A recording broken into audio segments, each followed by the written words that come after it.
So, hello and welcome all of you for this Tally training session number 8, I guess, or 8 or 9. Sorry, today is the ninth session.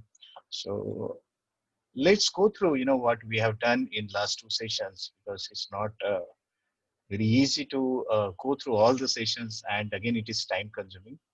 So, I think 2 days ago, we started with the data entry section, that is voucher entry, and in voucher entry, we went to the accounting voucher sections. So in accounting vouchers, we learnt about various voucher types available in the accounting, that is contra, receipt, payment, sales, journal, purchase, memos, and reversing journal.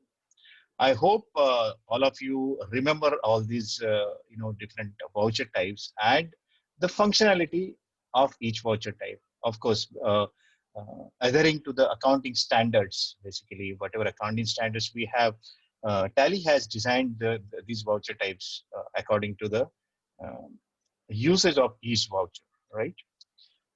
And of course, within that, we learned more about the purchase cycle and sales cycle, how the purchase cycle in Tally can be maintained. So making it as an ERP software.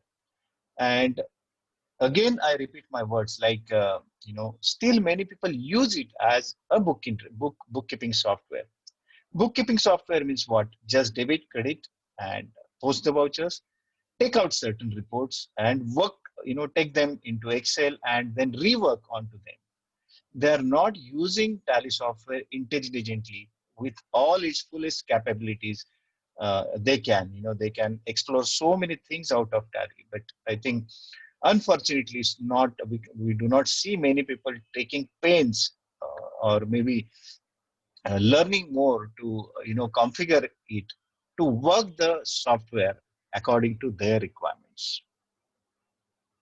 But I'm happy, at least, where are the participants, I mean, there are so many participants here and they are learning it. And, I have received some personal calls, personal messages, like they have learned so many good new things out of these sessions, which they were not aware of. And definitely they will try to implement. Many people thought it was an accounting software. Tally is an accounting software. But now the perception has changed. They are thinking in terms of ERP. And that's what I told them, you need to first of all take out of your mind that, I am from some other different background. I am from an engineering background. I am from an architecture background, or I have done my science. So how can I do my commerce? I mean, the software which is based on commerce or accounting. So first of all, remove that thing in mind, because Tally is not just an accounting software, it's an ERP software. And you need to learn, you need to look at it as the business software. And when you change your look towards it, then definitely you will have that urge to learn this software more and more, to explore the software, explore the functionality more and more. So let's begin our today's session, and maybe I'll just start sharing the screen. So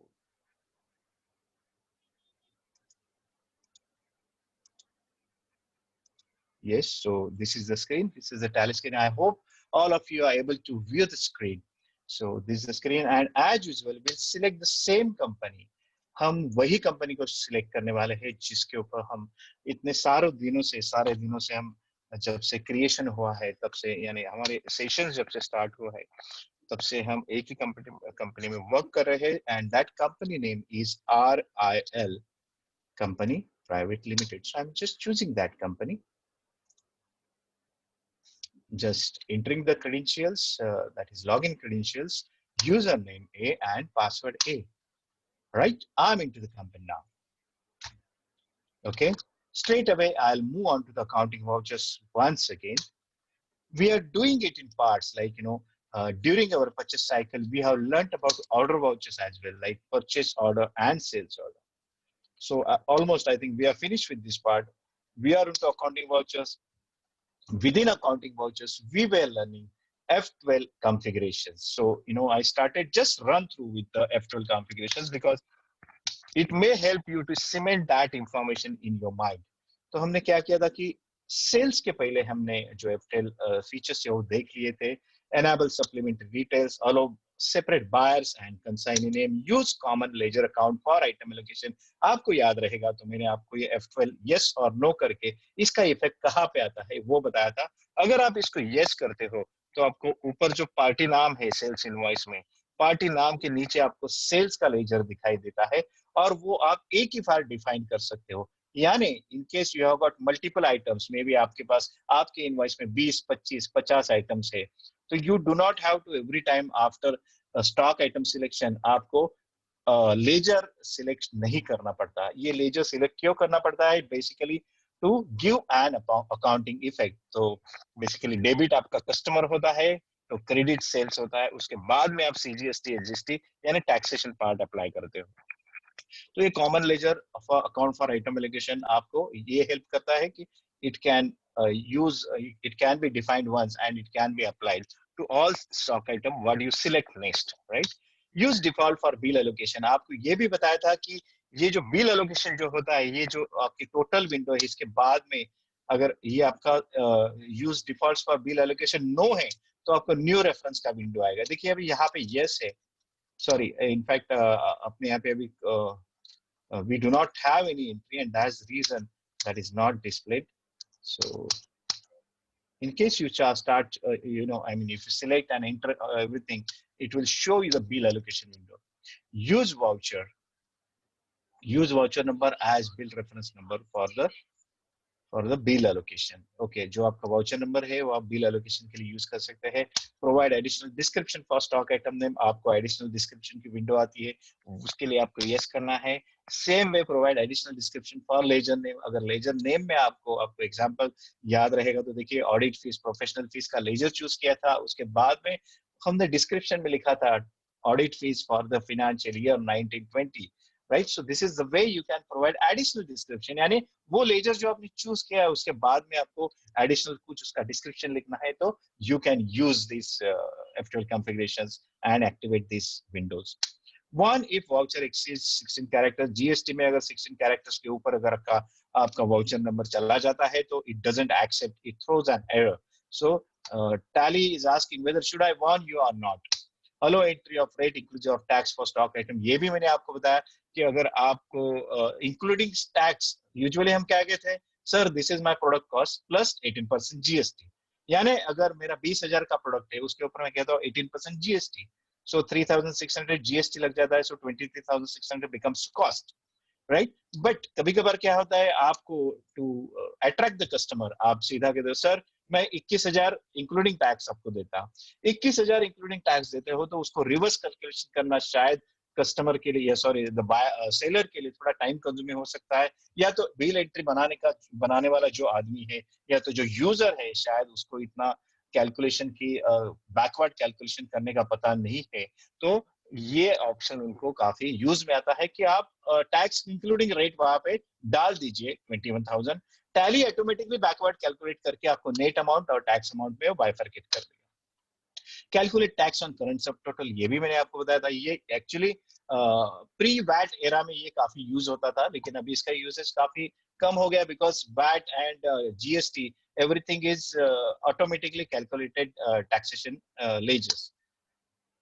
hello MRP modification number, अगर आपको MRP को modify करना है तो ये yes करिए या तो नो रखिए। एनीवे एमआरपी एक स्पेशल सब्जेक्ट ही है, so we will not mix up, फिर भी मैंने आपको बताया था एमआरपी का वर्किंग कैसे होता है। Hello modification of tax details in GST, GST का जो विंडो पॉपअप होता है ये इस एक्चुअली ऑप्शन की वजह से हो जाता है। Export E way bill details from invoicing after saving, save होने के बाद आपको एक्सपोर्ट करना है ई वे बिल, तो ये आपको ऑप्शन यस करना है। फिर से F12 में ऑप्शन थे allow income and income accounts in sales voucher, ये काफी इंपॉर्टेंट है। मैंने आपको एग्जांपल के तौर पे प्रोफेशनल फीस का एग्जांपल दिया था और आपको मैंने बताया था कि देखिए सेल्स के लेजर के लिस्टिंग में अभी भी मुझे प्रोफेशनल फीस का नाम नहीं आ रहा है, तो मैंने आपको क्वेश्चन पूछा था कि ये क्यों हो रहा है, तो ये आपको याद रहेगा। तो एक वहां पे एक ऑप्शन था इन्वेंट्री वैल्यूज अफेक्टेड, यस और नो। अगर वो यस रहेगा तो ही आपको इन्वेंट्री सिलेक्ट करने के बाद लेजर में वो लेजर दिखाई देगा, नहीं तो नहीं दिखाई देगा, राइट? ये इंपॉर्टेंट क्यों कह रहा हूँ, ये चीज आपको ध्यान में रखनी है क्योंकि काफी बार यूजर्स मिस्टेक करते हैं, उनको समझ में नहीं आता क्या करूं. सो this is the option available here.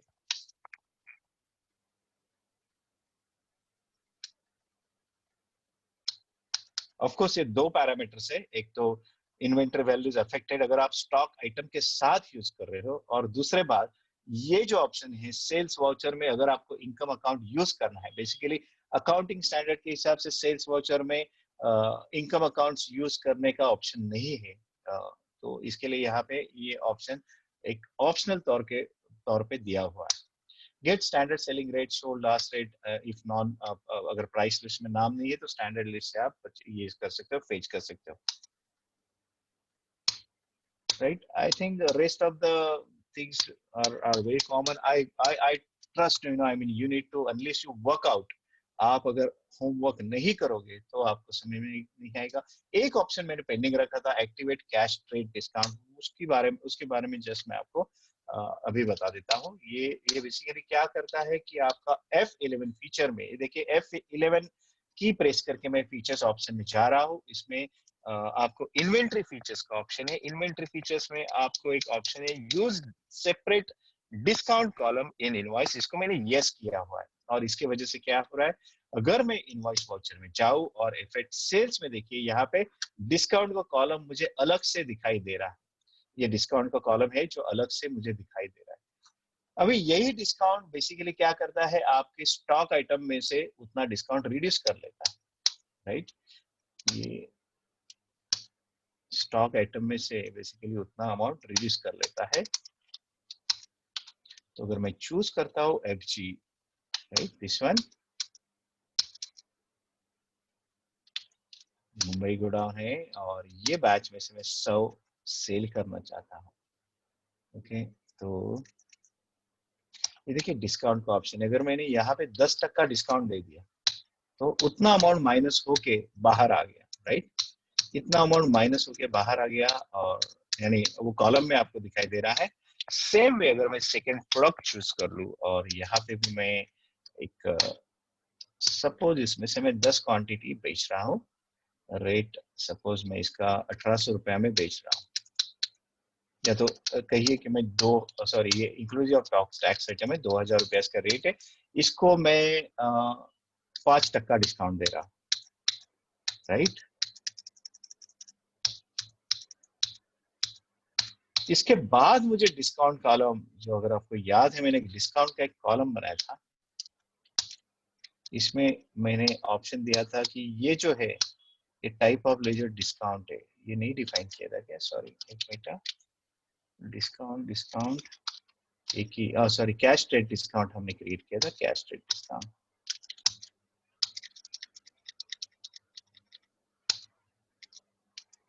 F12 activate cash trade discount.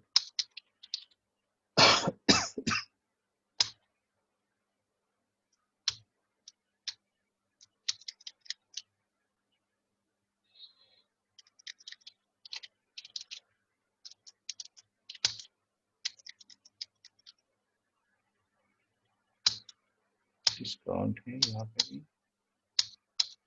somehow ये अभी भी वर्क नहीं कर रहा है. Basically what it does, let me explain you. ये जो डिस्काउंट का अमाउंट है, ये यहाँ पे आपको बेसिकली ऐड करके वो बताता है कि इतना डिस्काउंट है. अगर आपको as a ledger as well आपको बताना है तो you have an option to do that. But of course ये इसी तरीके से यूज होता है, और बेसिकली फिर ये यहाँ पे दो बार मतलब वो डिडक्ट नहीं होगा, क्योंकि यहाँ पे भी हम डिडक्ट कर चुके हैं, और बाद में डिस्काउंट लेजर से अलग से आप डिस्काउंट ये करोगे तो बेसिकली इसी तरह उसका इफेक्ट आता है. लेकिन काफी समय से, अभी मेरे ख्याल से ये काफी पुराना फीचर है अभी. तो हाँ सॉरी, ये देखिए यहाँ पे डिस्काउंट आपका ऑप्शन आ गया. So discount suppose I am just calculating 2 lakhs minus 167,796.90, so 32,203.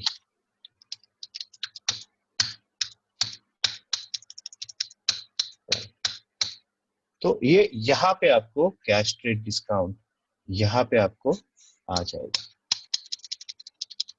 यानी आपको स्टॉक आइटम में भी उसको इफेक्ट दे सकते हो आप, और उसके बाद में सॉरी 10%, ये तो यही पे I am so sorry, I did not need to calculate. यहाँ पे आपको स्ट्रेट वे ऑप्शन है कि कौन सा आपको यूज करना है। यहाँ पे अगर मैंने 5% दिया है तो ये 5% यहाँ पे मैं डिफाइन कर सकता हूँ। So please ignore that earlier what we have allocated in item. अगर आपको यहाँ पे नहीं बताना है लेकिन आपको स्टॉक वैल्यू के उसको इफेक्ट देना, तो आप स्टॉक वैल्यू में से डिस्काउंट आप डिडक्ट कर सकते हो, और आपको उसका लेजर में इफेक्ट देना है तो आप इसको, ये देखिए इस तरह से आप ऊपर डिफाइन आइटम लेवल पे डिफाइन करके ये ऑटोमेटिकली कैश रेट डिस्काउंट है, यहाँ पे टोटलिंग से आपका माइनस हो जाएगा, और इसके बाद में आता है आपका सीजीएसटी और SGST. So this is how it will help you. मतलब अगर आपको डिस्काउंट आपको ऑटो कैलकुलेट करना है, basically what it does, auto calculate करना है कैश और ट्रेड डिस्काउंट, तो आपको डिस्काउंट का ऑप्शन वहां पे आइटम के नीचे एक्टिवेट होता है, उसकी जो टोटलिंग है कैश ट्रेड डिस्काउंट में चली जाती है। ये क्यों होता है? बिकॉज जो डिस्काउंट लेजर मैंने क्रिएट किया है उसको मैंने कहा है कि type of ledger is discount, and that is the reason it is taking the entire total into that discount amount. ये डिस्काउंट अमाउंट में टोटल लेके बाद में आप सीजीएसटी एसजीएसटी अप्लाई करके ये सेल कर रहे हो। I hope you have understood because this part we had kept pending yesterday. So hopefully it is clear to now how to use the cash trade discount option in Tally. Okay, we will move to next option. That is, of course, we have finished FTL configurations of sales, purchase. So sales, purchase, sales and purchase almost it's same. Everything remains same. Then we have looked at F5 payment and F6 receipt, F for contra. ये सारों के जो F12 configuration से वो हमने देख ली है। इसके बाद में हम मूव करते हैं जर्नल।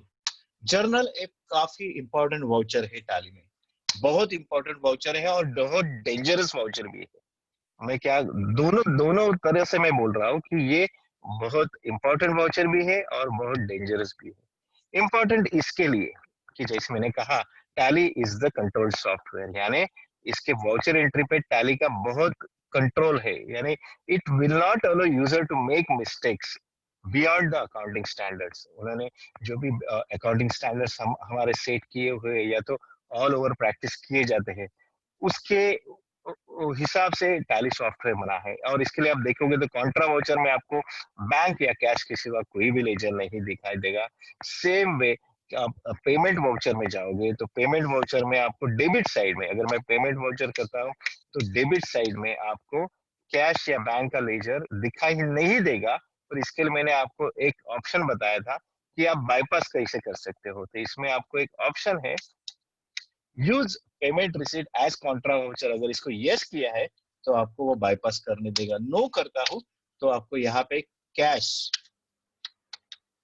ये देखिए कैश या कोई भी बैंक का लेजर आपको डेबिट साइड में नहीं दिखाई देगा, right. So these are the controls already specified. और इवन दो आई ट्राई से समथिंग, अगर मैं ऐसे कुछ ट्राई करूं कि कन्वेंस अकाउंट डेबिट 500 रुपया, तो यूजुअली कन्वेंस क्या आप कैश में पे करते हो या ज्यादा से ज्यादा किसी को बैंक से पे करते हो, लेकिन यहाँ पे मैंने कैश या बैंक अकाउंट सिलेक्ट ही नहीं किया, मैंने डिस्काउंट अकाउंट सिलेक्ट किया। तो क्या होता है, आपका वाउचर सेव होगा पेमेंट वाउचर नहीं, वो कहेगा नो कैश और बैंक अकाउंट क्रेडिट। यानी आप पेमेंट वाउचर यूज कर रहे हो तो आपने कैश या bank voucher, sorry bank ledger यहाँ पे यूज ही नहीं किया है, कैनॉट सेव द वाउचर। तो ये देखिए, इसको हम कहते हैं कि Tally is the control software, यानी it controls a lot. I mean it does not allow user to make easy mistakes. Okay, so उसके लिए ये कंट्रोल्स यहाँ पे प्रोवाइड किए गए हैं। लेकिन F7 जो जर्नल वाउचर है, that we always call as an open voucher. Open voucher यानी इस पे कोई भी कंट्रोल नहीं है। आप डेबिट में भी कौन सा भी वाउचर यूज कर सकते हैं। I am just using debit credit instead of to and by. So the second option is itself use debit credit instead of to and buy. So बस ये मैंने एक्टिवेट कर लिया तो मेरा डेबिट और क्रेडिट हो गया टू एंड बाय के जगह।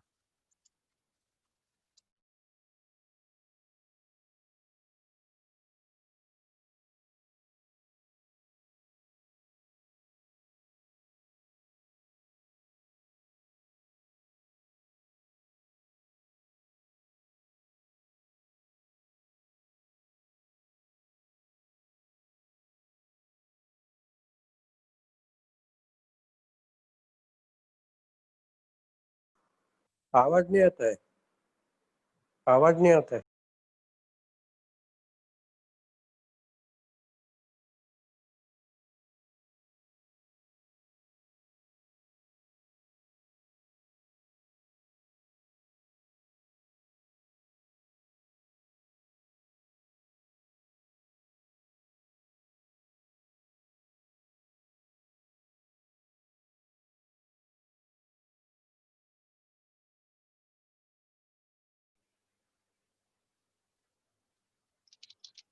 तो बेसिकली जर्नल वाउचर में आप अगर F12 प्रेस करोगे और इसमें आपको ऑप्शन है allow cash accounts in journal vouchers, अगर आपने ये ऑप्शन को यस किया है तो आपको टैली जो अकाउंटिंग स्टैंडर्ड का नाम है वो बाईपास करने का ऑप्शन देगा। लेकिन actually this should be kept as no, because this is not the right way to enter your cash और बैंक ट्रांजेक्शन। इसका भी मैं एक आपको अच्छा सा एग्जांपल दूंगा कि कैसे लोग ओवर कॉन्फिडेंस में मिस्टेक कर सकते हैं। ये देखिए, अभी आप यहाँ पे कैश या बैंक कोई भी लेजर आप यहाँ पे नहीं चूज करते। अभी यहाँ का एक छोटा सा मैं आपको मेरा एक मेरे पर्सनल लाइफ का, यानी of course not personal life but my when I was into employment, वो लाइफ का मेरा एक आपको एग्जांपल बताता हूँ। I was working in Dubai then, जब भी मैं वहां पे काम कर रहा था उस वक्त बेसिकली एक अपना मुंबई का एक लड़का था who was working as an accountant with a big hefty salary, good, बहुत अच्छी सैलरी लेके वो फिनेंस मैनेजर के पोस्ट पे ऑलमोस्ट काम कर रहा था, अकाउंट्स मैनेजर या finance manager something like that. And then one day he called me, I mean called my office, and I received that call. So he said, "Sir, I want to buy the Tally software." I said, "Fine." I gave him the pricing. मैंने price वगैरह दे दिया और उसको बताया इसमें क्या services included है, आपको ट्रेनिंग मिलेगा, आपको सपोर्ट मिलेगा इतने महीने का। ये सब बताने के बाद उसने कहा, "Boss, don't tell me all these things. I know Tally very well. I am using it for last 7 years. So you need not, there is no need to teach me what is Tally. I know everything." So I said, "Fine, I'll come and meet you." So I went. He was located in Jabalali. Jebel Ali is the port, जैसे अपना JNPT का port है वैसे Dubai में जबलाली port है। तो ये जबलाली port में मैं गया, जबलाली पोर्ट में उनके ऑफिस में गया and I met him, I discuss so many things with him, but he was so confident, "sir, मुझे सब कुछ आता है, आपको मुझे किसी भी तरह की ट्रेनिंग देने की जरूरत नहीं है, आपको चाहिए तो मैं आपको सिखा सकता हूँ।" I said, "that's fine, thank you so much for your kind gesture, no problem, we will supply you software." थोड़ा उसको डिस्काउंट देके हमने वो सॉफ्टवेयर का डील क्लोज कर दिया। And I said, "fine, then we will not giving you any support, no training, nothing, ये आपको प्राइस है, आप ले लो।" इंस्टॉल करके दे दिया, उन्होंने स्टार्ट करना, यूज करना स्टार्ट कर दिया। और then even I forgot the case, but it was only after 6 months, 6 महीने के बाद उन्होंने कॉल किया, "सर, आपके टैली में तो बहुत सारे प्रॉब्लम है।" मतलब क्या कहा, क्या हुआ सर, आप तो टैली 7 सालों से यूज कर रहे हैं, आपको सब कुछ पता है, अभी अचानक से आपको इसमें क्या प्रॉब्लम दिखाई दी? "सर, ये तो कैलकुलेशन बराबर कर ही नहीं रहा है, इसमें प्रॉब्लम है, ये आपका सॉफ्टवेयर में गलती है।" आई सेड, "फाइन सर, लेकिन आपको याद रहेगा आपने कहा था मुझे ट्रेनिंग नहीं चाहिए, सपोर्ट नहीं चाहिए, so if you want my visit to your office, I need to justify to my office, we will charge you for this visit, we will see if there is a problem in Tally, we will not charge you anything, but if there is no problem in Tally and it is problem from your side, we will charge you this amount." And he agreed to that. He too was confident. I went and looked at it, ये बोला, "देखो sir, मैंने tally में ये अपना bank account maintain किया है और वही बैंक अकाउंट मैंने एक्सेल में भी मेंटेन किया है, ये देखिए, डेबिट क्रेडिट सब कुछ है, सब कुछ होने के बावजूद मेरा एक्सेल का बैलेंस अलग है और टैली में जो मेंटेन किया है वो बैलेंस अलग है।" मैंने भी थोड़ा 2 मिनट आई जस्ट ओवरलुक्ड, हाँ ये तो सब कुछ सही लग रहा है, 6 महीने का एंट्री किया है, सब एंट्री बराबर है, नंबर ऑफ एंट्रीज बराबर है, अमाउंट्स बराबर है, थोड़ा एनालाइज किया, सब कुछ बराबर है, लेकिन उसके हिसाब से एक्सेल में जो मेंटेन किया उसका बैलेंस परफेक्टली ऑल राइट है, टैली में ऑल राइट क्यों नहीं है? तो then I took some time. I thought, no, Tally cannot make such a mistake. And if it was there, everybody would have experienced it. सब लोगों को ये मिस्टेक आता था, इन अकेले कस्टमर को नहीं आता था। तो I again, with my ease of mind, I just started analyzing. थोड़ा एनालाइज करने के बाद मुझे पता चला, मैंने जाके स्टैटिस्टिक्स देख लिया, display statement of account statistics. Statistics में देख रहा हूँ तो सारे जो वाउचर टाइप है वो ब्लैंक है। इन्होंने सिर्फ ये जो हमारे अकाउंट्स मैनेजर थे, इन्होंने सारी एंट्रियां जर्नल में ही पास की थी, सारी एंट्रियां जर्नल में पास की थी, इंक्लूडिंग कैश एंड बैंक। ना उन्होंने पेमेंट वाउचर यूज किया था, ना रिसीट वाउचर यूज किया था, सब कुछ जर्नल। मतलब बस यही से गड़बड़ स्टार्ट हो रही है अपनी। तो जेबी में मैंने एंट्री किया, एक दो महीने के ट्रांजैक्शन देखने स्टार्ट कर दिए, तो पता चला कि अगर पेमेंट वाउचर है तो इन्होंने डेबिट कैश किया था और क्रेडिट एक्सपेंस किया था उल्टा। यूजुअली पेमेंट वाउचर आपको ऐसे करने नहीं देगा, आपको डेबिट में एक्सपेंस डलवाना पड़ेगा और क्रेडिट में कैश या बैंक डलवाना पड़ेगा। इन्होंने ये साहब जदे ने उल्टा कर दिया, तो इसके जैसे इनका बैलेंस मैच ही नहीं हो रहा था। Finally, I said, boss, you are a finance manager, accounts manager, whatever. You are working on a big post. Of course, I did not say anything about salary, though I knew. I said, see, this is the overconfidence you have. I was offering you a free training with a very small cost, which you took away in form of discount. I would have given you the best training here. For 3 rounds of training, I was ready to give, but you were so overconfident. You said, I do not want it. Now, see what are the mistakes you are making. You are using it as a book entry, to data entry software, bookkeeping software. What's the use? अगर यही बात मैं आपके management के जाके बताऊं, तो you know what is going to happen, what is the impact they will have, or what is the image they will have for you. Then he agreed. I'm so sorry, sir. Of course, being the vendor, I would have never done that. But just for to remove that overconfidence, what he had in mind, I said, let me. I will not do anything like that. But you need to think over. If you want, we can provide you the support contract and all those things. Of course, I was benefited with the support contract because of. So these are this example why I give you. People make so silly mistakes. Tally doesn't allow you to make those mistakes. But if you use or you take disadvantage of Tally's flexibility, you may fall in trouble. Okay, you may land in trouble. So better try to use it as a controlled software. तो जेबी इसके लिए मैं कहता हूँ it's a dangerous voucher. आपको उसकी पूरी जानकारी ले लो कि आप डेबिट क्रेडिट में क्या होना चाहिए, थोड़ी बहुत जानकारी। मैं आपको ऐसे डिटेल में नहीं कह रहा हूँ कि आप एकदम मास्टर मिल जाओ, no.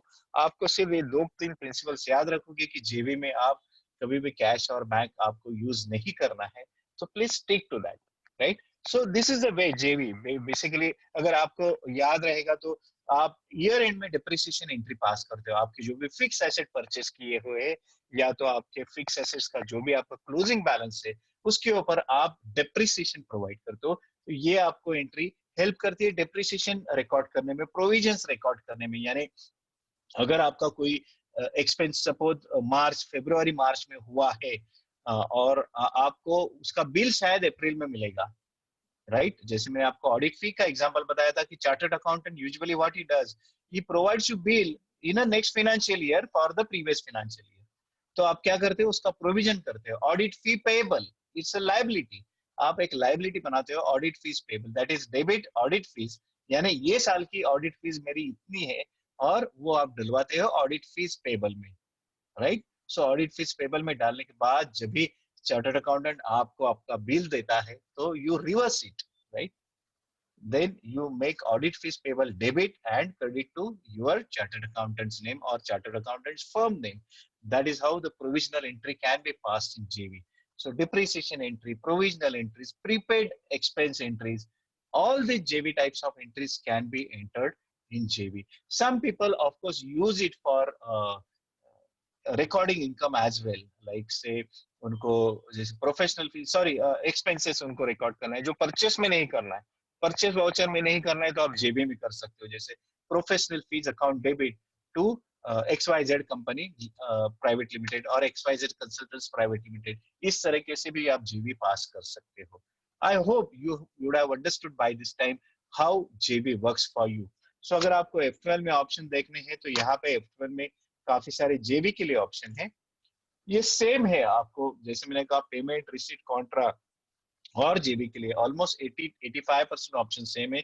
Skip date field during creation for first entry, use debit credit instead of to and buy, one on negative cash balance, allow cash accounts in general voucher, इसको आपको नो ही रखना है। शो बैंक अलोकेशन डिटेल, जो आपको अगर payment voucher और receipt voucher है तो वहां पे बैंक अलोकेशन डिटेल दिखाई देते हैं नीचे। आपको याद रहेगा तो मैंने आपको चेक या ई फंड ट्रांसफर ये विंडो बताई थी, उसको हम अलोकेशन डिटेल कहते हैं, वो नीचे दिखाई देते। अगर आपको दिखाना है तो यस कहिए या तो नो। आप जितने भी यहाँ पे यस करोगे उससे क्या होगा, आपकी स्क्रीन भर जाएगी। और अगर उसके एक आइटम के नीचे दूसरा आइटम डिस्प्ले होने लगा तो आपकी स्क्रीन स्क्रॉल मोड में चली जाएगी, यानी स्क्रॉल फर्दर, आप एरो की से आपको स्क्रॉल करना पड़ेगा।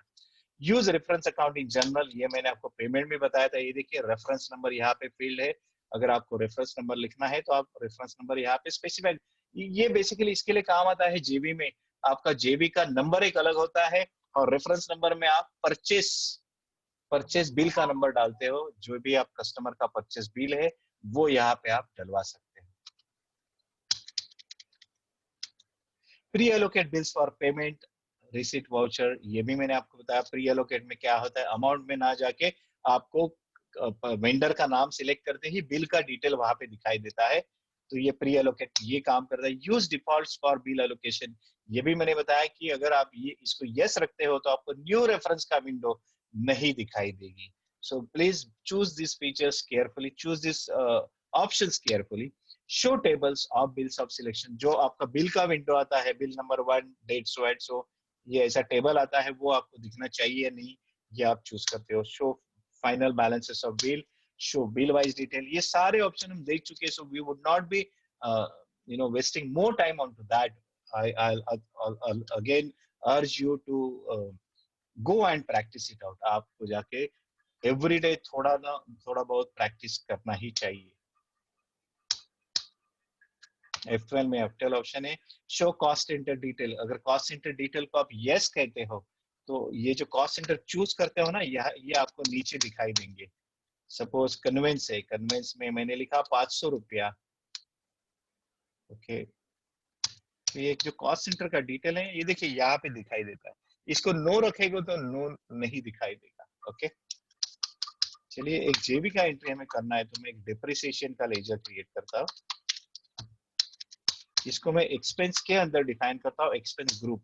आई hope by we have so many sessions, we always keep on talking ledger क्या होता है, ग्रुप क्या होता है, अब तक तो आपको समझ में आ रहेगा ये ग्रुप क्या होता है। सो जीएसटी नॉट एप्लीकेबल कहता हूँ, टीडीएस नॉट एप्लीकेबल कहता हूँ, and I will save the information. Depreciation, suppose मैंने 5,000 रुपए का डिप्रिसिएशन अप्लाई किया है ब्रांचेस में, ये है ब्रांचेस मुंबई, और इसमें कहता हूँ फिक्स एसेट, जो अपना फिक्स एसेट हमने परचेस किया था, अगर नहीं किया है तो मे बी कार किया था कि हमने Audi car, yes Audi car था, तो ऑडी कार पे इतना छोटा डिप्रिसिएशन तो नहीं आना चाहिए।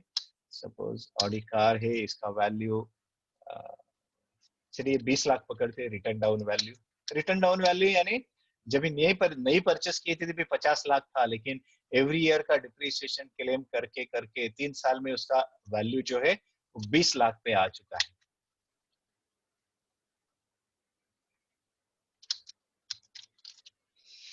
एक्चुअली डिप्रिसिएशन पे जीएसटी, ओके, ऑडी कार है इसके लिए वो जीएसटी पूछ रहा है, तो इट्स नॉट एप्लीकेबल।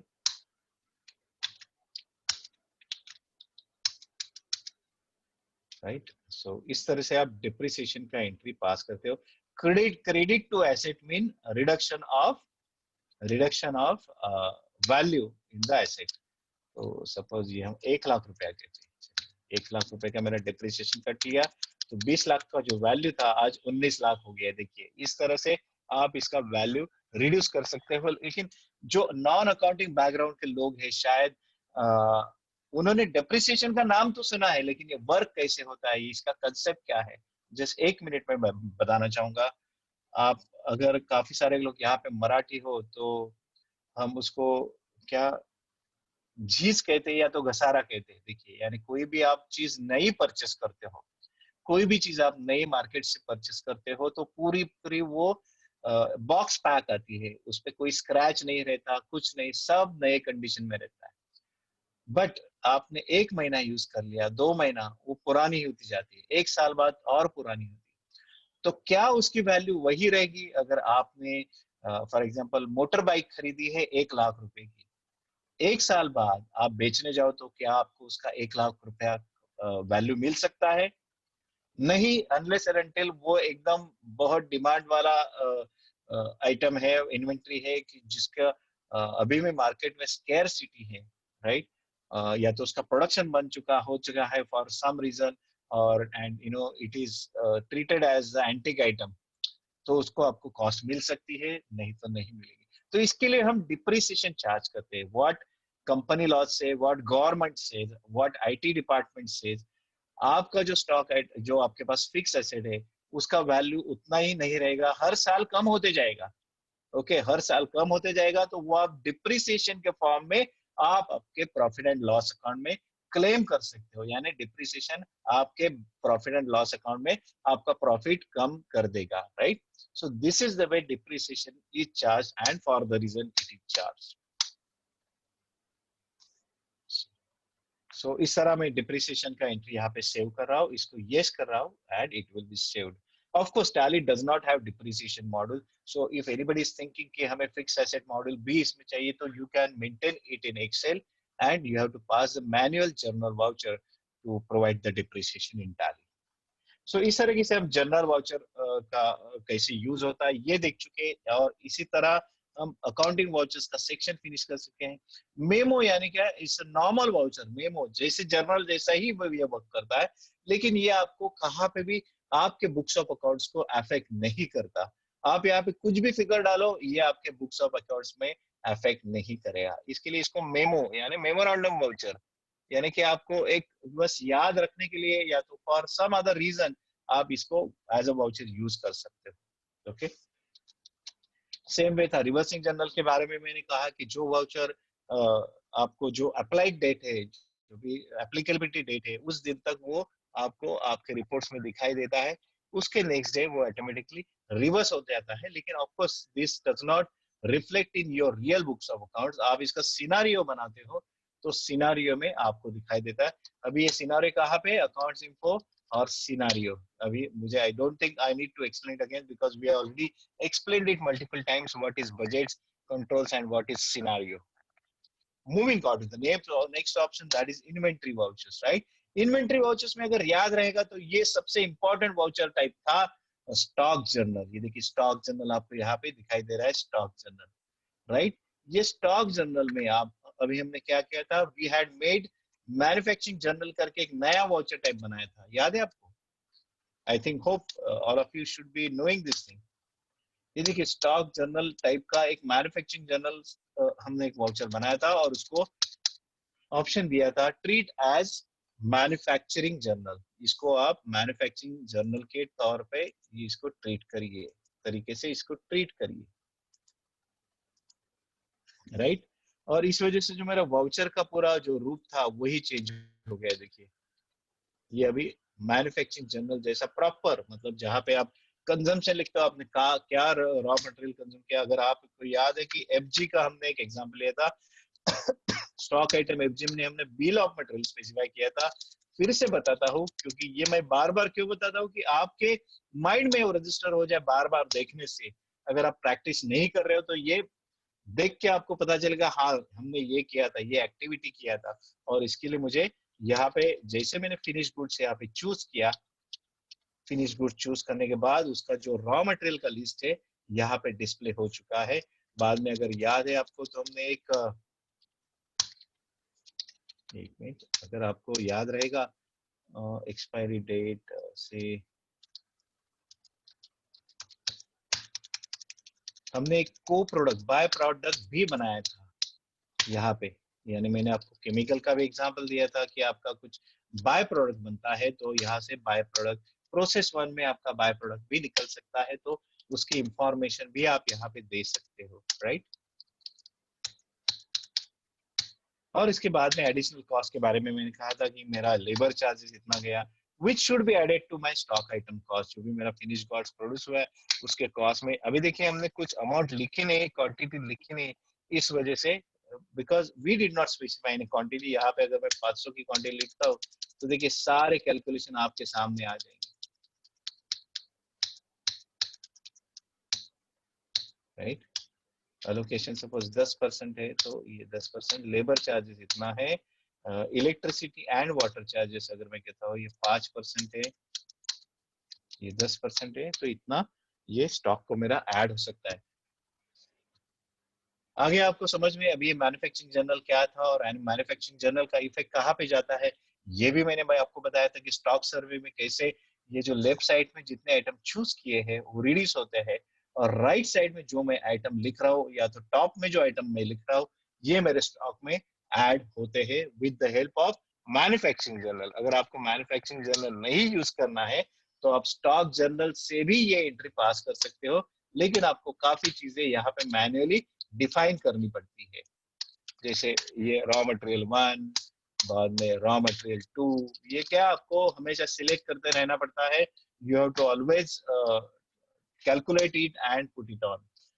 लेकिन इसमें मैन्युफैक्चरिंग जर्नल या बिल ऑफ मटेरियल में क्या होता है, you can always define it in the beginning in the stock item master, and which will be fetched, the values will be fetched automatically into your manufacturing journal voucher, right. इसके लिए आपको stock journal के मैंने 2 example बताए थे, यानी कि stock journal use किया जाता है सोर्स टू डेस्टिनेशन भेजने के लिए, यानी कि एक ही आइटम मुझे मुंबई से पुणे भेजना है। अभी देखिए मेरे पास जो LG का 55 इंच टीवी है, ये गोडाउन को मैं एंटर करूं तो मेरे पास मुंबई में 8 आइटम है, वो मुंबई से मुझे पुणे में 3 आइटम भेजने हैं। तो क्या हो गया, ये देखिए यही रेट से आ गया, और यहाँ पे भी मैं सेम लेजर मुझे चूज करना है, सेम स्टॉक आइटम सॉरी मुझे चूज करना है, लेकिन गोडाउन चेंज होगा। 3 नंबर। तो आप देख सकते हैं वाउचर को, आप पूरी ध्यान से देखिए, ध्यान से पढ़िए, लेफ्ट साइड में क्या है, राइट साइड में क्या है। LED 55 है, LED 55 है, मुंबई है, पुणे है, 3 नंबर 30,090, 33090, चेंज क्या हुआ है, मुंबई के जगह पुणे। तो मुंबई के जब पुणे करने के लिए इतनी सारी इंफॉर्मेशन मुझे रिपीट करनी पड़ रही है। आप सोचिए कि अभी ये तो मैंने एक ही स्टॉक आइटम डाला है, अगर ऐसे मुझे 50 स्टॉक आइटम दोनों जगह डालने हैं तो is it time consuming, will it take lots of my efforts or the user efforts, will it take lot of time of the user, and again there are various chances that user may make mistake। उसने यहाँ पे LG 55 की जगह गलती से LG 40 कर दिया तो उसको समझ में नहीं आएगा कि मैंने कहाँ पे मिस्टेक की है। तो ये मिस्टेक्स अवॉइड करने के लिए टैली ने आपको एक फैसिलिटी दी है कि अगर आपको ट्रांसफर ऑफ मटेरियल करना है from one godown to other godown, then you can make a voucher type class। तो आपको अकाउंट्स इंफो में वाउचर टाइप में ऑल्टर स्टॉक जर्नल में जाके मैं यहाँ पे एक क्लास बनाता हूँ। ये देखिए आपको याद रहेगा तो क्लास बनाया भी है हमने, use class for inter godown transfer. क्या ये क्लास आपको इंटर गोडाउन ट्रांसफर यानी ये गोडाउन से वो गोडाउन में ट्रांसफर करने के लिए चाहिए, यस कहेंगे और आप वाउचर क्लास चूज करेंगे तो वही वाउचर मैं आपको एंट्री करके बताता हूँ कि कितना इजीली वो हो सकता है। इन्वेंट्री वाउचर्स में आपको स्टॉक जर्नल में आपको चूज करना है वाउचर क्लास। ये देखिए सिर्फ यहाँ पे डेस्टिनेशन गोडाउन नेम पूछ रहा है पुणे, यानी कहाँ पे भेजना है, कौन सा मटेरियल भेजना है, जो 55 वाला था वो, ठीक है चूज कर लीजिए। कौन से गोडाउन से भेजना है, मुंबई गोडाउन से 8 है, कितना भेजना है 3। कितनी सिंपल हो गई एंट्री हमारी, देखिए पहले कितनी कॉम्प्लिकेटेड थी, अभी कितनी सिंपल हो गई। यस, इसका स्टॉक इफेक्ट देखना चाहोगे तो स्टॉक समरी में जाइए, एस फॉर स्टॉक समरी, और ये LG products and LG TVs, ये F12 में जाके, या तो चलिए हम सीधा इसमें जाते हैं, F12 में जाके opening balance inwards outward, yes ये देखिए जो 55 इंच का टीवी था इसमें देखिए क्या ट्रांजैक्शन हुए देख लेते। एक तो ओपनिंग बैलेंस था इसका 12 नंबर, इसमें से मैंने 2 सेल किए हैं, 2 सेल करने के बाद मेरा स्टॉक हो गया 10 नंबर। अभी 3 नंबर मैंने ट्रांसफर किए एक गोडाउन से दूसरे गोडाउन में, राइट। तो इस तरह से आप गोडाउन ट्रांसफर के लिए आप यूज कर सकते हो।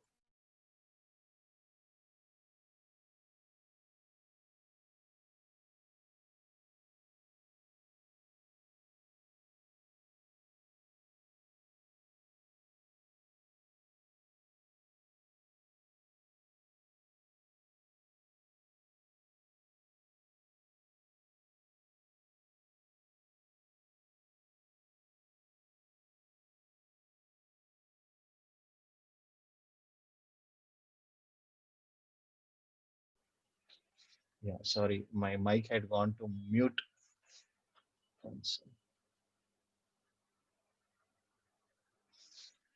Okay, so जो रिसिट नोट वाउचर है वो आप basically in case you want to use it as GRN, जो भी मटेरियल आपके फैक्ट्री में या स्टोर में आता है तो आपको उसका जीआरएन बनाना पड़ता है। जीआरएन क्यों बनाते हैं? परचेस ऑर्डर आपका परचेस डिपार्टमेंट बनाता है, वो आपके सप्लायर को देता है, सप्लायर उसका मटेरियल डिलीवर कर लेता है। डिलीवर करता है कहाँ पे? उनके स्टोर्स में, उसके गोडाउन में। लेकिन अकाउंटिंग पीपल जो है, फाइनेंस पीपल जो है, वो बैठते हैं आपके एचओ में या तो ऑफिस में। तो ऑफिस में बैठते हैं, वो फिजिकली जाके तो चेक नहीं कर सकते मटेरियल आया है या नहीं है, स्टोर्स में है या नहीं है। इसके लिए जीआरएन जो डॉक्यूमेंट बनता है, जीआरएन में वही सब लिखा जाता है कि कौन सा मटेरियल आ चुका है। उस पे sign, stamp, seal stores department का रहता है, which is the authenticated voucher or which is the authenticated document for the accounting people. Yes, कि इसका मटेरियल आया है, now we can release the payment for that vendor. तो जैसे delivery चालान, delivery note आप बनाते हो, उसी तरह रिसीट नोट या जीआरएन आप बना सकते हो। इसके बाद में है फिजिकल स्टॉक। ये जो नीचे देख रहे हो आप, alt F10 is a physical stock. ये फिजिकल स्टॉक क्या है? शायद नाम देख के आपको पता चलेगा ये फिजिकल स्टॉक क्या हो सकता है। 2 दिन पहले मेरे ख्याल से मैंने आपको एक एक्सप्लेनेशन दिया था यहाँ पे कि देखिए क्या होता है कि आपके बुक में एक स्टॉक रहता है, आपके बुक में कुछ स्टॉक रहता है। तो इसमें से नेसेसरी नहीं कि आपके बुक में जितना स्टॉक लिखा है उतना ही स्टॉक आपके गोडाउन में रहेगा, राइट? अगर मैं कहता हूं मेरे पास LG 55 इंच के 5 टीवी है, ओके, मेरे बुक्स ऑफ अकाउंट्स, मेरे टैली के हिसाब से मेरे पास 5 नंबर ऑफ टीवी है, लेकिन मैं अगर गोडाउन में जाके चेक करूं तो वहां पे 4 ही है। अभी मेरे पास या स्टोर्स डिपार्टमेंट पास कोई एक्सप्लेनेशन नहीं है वो 4 क्यों है, ओके।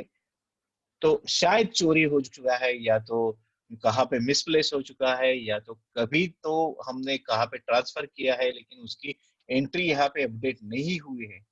तो हमें क्या करना पड़ता है? हम फिजिकल स्टॉक वेरिफिकेशन करते हैं, उसका एंट्री इसमें पास कर लेते हैं। इसका एंट्री पास करते हैं। एग्जाम्पल, LG 55 इंच 10 टीवी हमारे बुक्स ऑफ अकाउंट्स में दिख रहा है, लेकिन जब भी हमने स्टॉक चेकिंग किया, स्टॉक टेकिंग किया, तभी हमें पता चला कि ये 10 नहीं, हमारे पास 9 ही नंबर है। तो मुंबई गोडाउन में 5 है, 5 नहीं है, वहां पे 4 ही निकले। और पुणे गोडाउन में 5 थे, 5 निकले। तो यानी कि 9, जो 10 क्वांटिटी थी उसको अभी मुझे 9 करना है। तो ये मैं फिजिकल स्टॉक इस तरह से यूज कर सकता हूँ। To define my actual stock, मेरा एक्चुअल स्टॉक कितना है वो डिफाइन करने के लिए मैं फिजिकल स्टॉक यूज करता हूँ।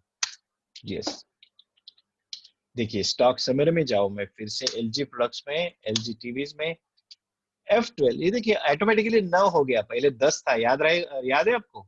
अगर मैं 28 तारीख तक देखूं तो ये मुझे 10 दिखाई देगा, और 29 तारीख यानी आज के डेट तक देखो तो आज के दिन में मेरा फिजिकल स्टॉक का एंट्री हुआ है, उस वजह से वो बाय डिफॉल्ट अभी सॉरी 1 से कम हो चुका है। ये देखिए आउटवर्ड में ऑटोमेटिकली यहाँ पे 1 कम हुआ है, क्योंकि मेरा फिजिकल स्टॉक काउंटिंग कम आ गया। अभी ये कम क्यों किया जाता है? ये इसका रीजन इसके लिए है, जब भी आप फाइनल स्टॉक टेकिंग करते हो, आपके बुक्स ऑफ अकाउंट्स में आपको क्लोजिंग स्टॉक लिखना है, तो आपका क्लोजिंग स्टॉक का वैल्यू बराबर परफेक्टली उतना ही चाहिए जितना आपके पास मटेरियल है। जो मटेरियल आपके पास नहीं है, जो मटेरियल आपके पास नहीं है, क्या उसका जिक्र आप अपने आपके बुक्स ऑफ अकाउंट्स में कर सकते हैं? नहीं, क्योंकि उसके वजह से क्या होगा, अननेसेसरी आपकी स्टॉक की वैल्यू बढ़ सकती है, और स्टॉक की वैल्यू बढ़ने की वजह से वो आपके प्रॉफिट पे इम्पैक्ट कर सकता है। या तो जो आपके बैलेंस शीट और प्रॉफिट एंड लॉस अकाउंट है उसके फिगर्स की ऑथेंटिसिटी चली जा सकती है। अगर आप मतलब इन केस आपके ऑडिटर ने पॉइंट आउट कर लिया कि आपके पास स्टॉक नहीं है फिर भी आपने लिखा है, सो या तो उसने ऐसा रिमार्क लिख दिया ऑडिट में कि ये ऐसा हुआ है, तो that will impact the status of the company, और इसके लिए आपको जो फेयर बुक्स ऑफ अकाउंट्स आपको मेंटेन करने हैं कि जो आपके पास है उतना ही आप अपने बैलेंस शीट में या प्रॉफिट एंड लॉस में बताइए। और इसके लिए फिजिकल स्टॉक जर्नल एंट्री काफी इंपॉर्टेंट है कि आपके पास कितना स्टॉक है वो आप वहां पे स्पेसिफाई करिए। I hope I'm clear with I'm the explanation of how to use the physical stock voucher, और आपको भी इसका इम्पोर्टेंस समझ में आया रहेगा ये मान के मैं चलता हूँ।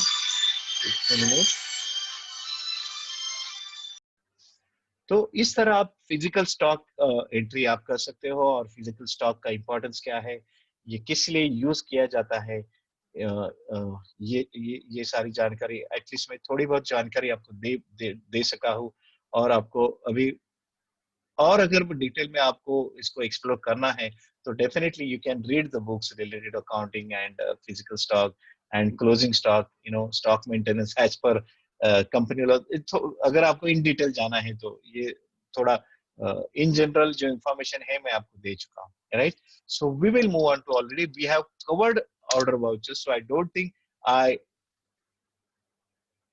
okay, Pankaj ji is asking, I want to inquire. Pankaj ji, go ahead, what question you have? You can unmute yourself either, or in case you are comfortable in typing, then you can type it out. जैसे भी आप unmute करके बात भी कर सकते हो। कुछ जनरल क्वेरी है आपकी? Can you hear me? Yeah, I can. Go ahead. Okay. Nay, I want to know, is there any provision in Tally for reconciliation of the stock? Suppose, because it may lead to serious repercussions if there is deficiency in stock, and Okay. our books account speaks something else, and our actual stock speaks something else, and some Yes. outside agency comes and do the rates and all that. So that's what I showed you. This is called reconciliation. Actually, what we did, if you have noticed, actually you corrected the stock. Yes. You corrected the stock as per the physical stock.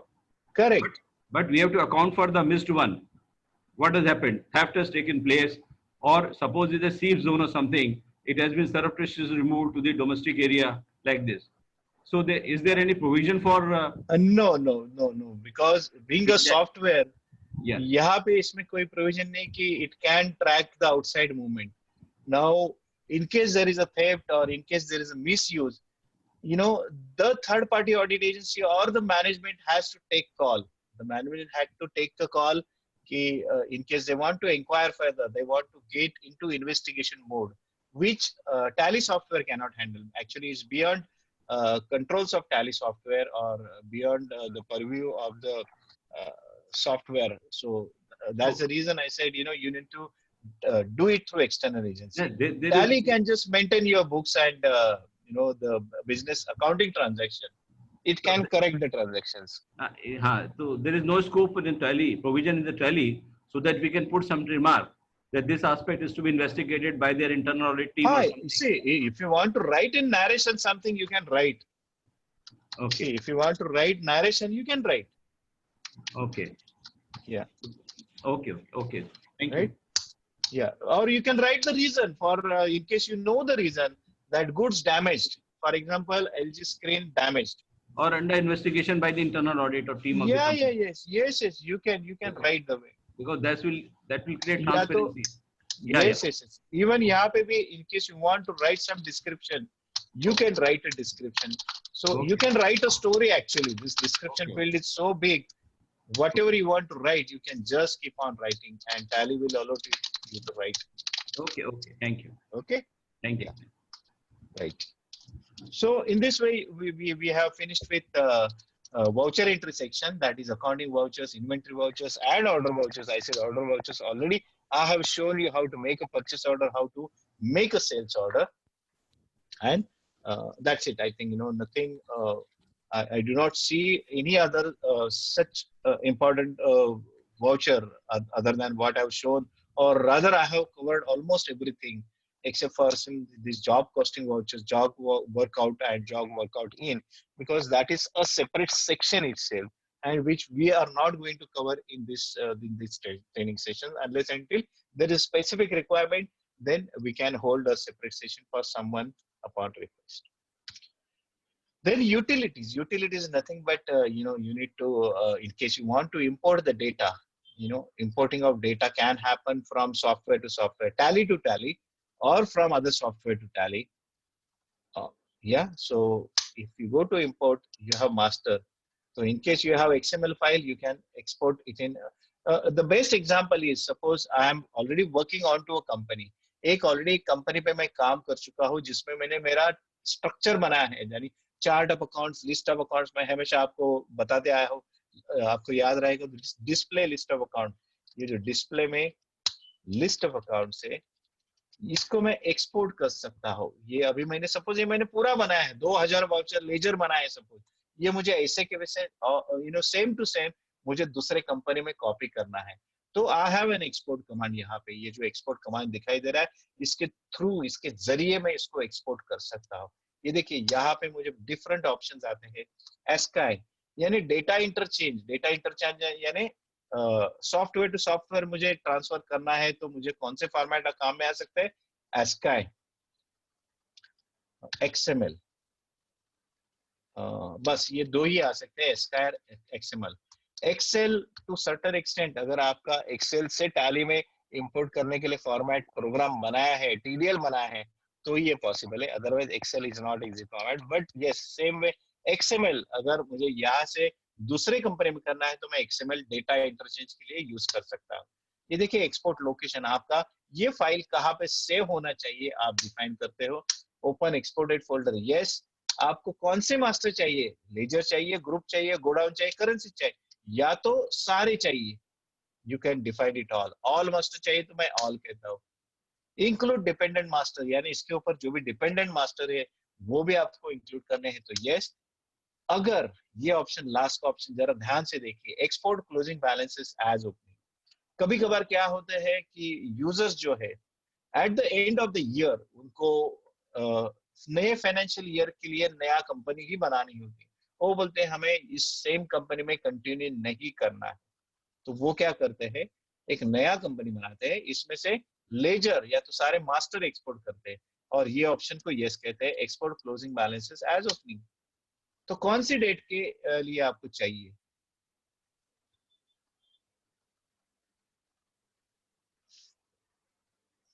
कौन से date के लिए आपको चाहिए? तो you can just type it out कि आपको 31 दिन का सपोज आपको क्लोजिंग बैलेंस चाहिए as opening, you can make it, right. या तो अभी अपना बेसिकली डेटा ही स्टार्ट हुआ है 1/4/20 से, तो we do not have that option. So अगर एक अजम कीजिए कि ये 31 तारीख है, राइट, 31 तारीख का ये मेरा क्लोजिंग बैलेंस एज ओपनिंग होना है, तो वो अकॉर्डिंगली वो ओपनिंग बैलेंस इसमें लेंगे। ओवरराइट, यस और नो, यस करेंगे तो ओवरराइट कर लेगा और ये एक्सपोर्ट कर लेगा। ये अभी एक्सपोर्ट मोड में चला गया, देखिए एक्सपोर्ट हो चुका है। ये मास्टर डॉट एक्सएमएल फाइल, ये आपको न्यू शेयर में बताता हूँ, ये मास्टर डॉट एक्सएमएल फाइल जो है, ये देखिए ये automatically master dot XML file इसकी जनरेट हुई है, और ये टैली के फोल्डर में सेव हो गई है, D drive tally dot ERP9 folder के अंदर, राइट। अभी सेम मुझे इंपोर्ट करना है नए कंपनी में, तो नए कंपनी में सपोज ये मैंने नया कंपनी बना लिया, उसमें मैं इंपोर्ट ऑफ डेटा में जाता हूँ, मास्टर्स में जाता हूँ, यहाँ पे मैं फाइल नेम स्पेसिफाई करता हूँ, जो भी है मास्टर डॉट एक्सएमएल पूरा पाथ करना है तो पूरा पाथ, और उसके बाद में कंबाइन ओपनिंग बैलेंसेस, अगर आपका ऑलरेडी एग्जिस्टिंग डेटा है उसमें आपको कंबाइन करना है तो कंबाइन। इग्नोर डुप्लीकेट्स, यानी ऑलरेडी जो डुप्लीकेट वाउचर है उसको आपको डुप्लीकेट करना है तो डुप्लीकेट कर सकते हो।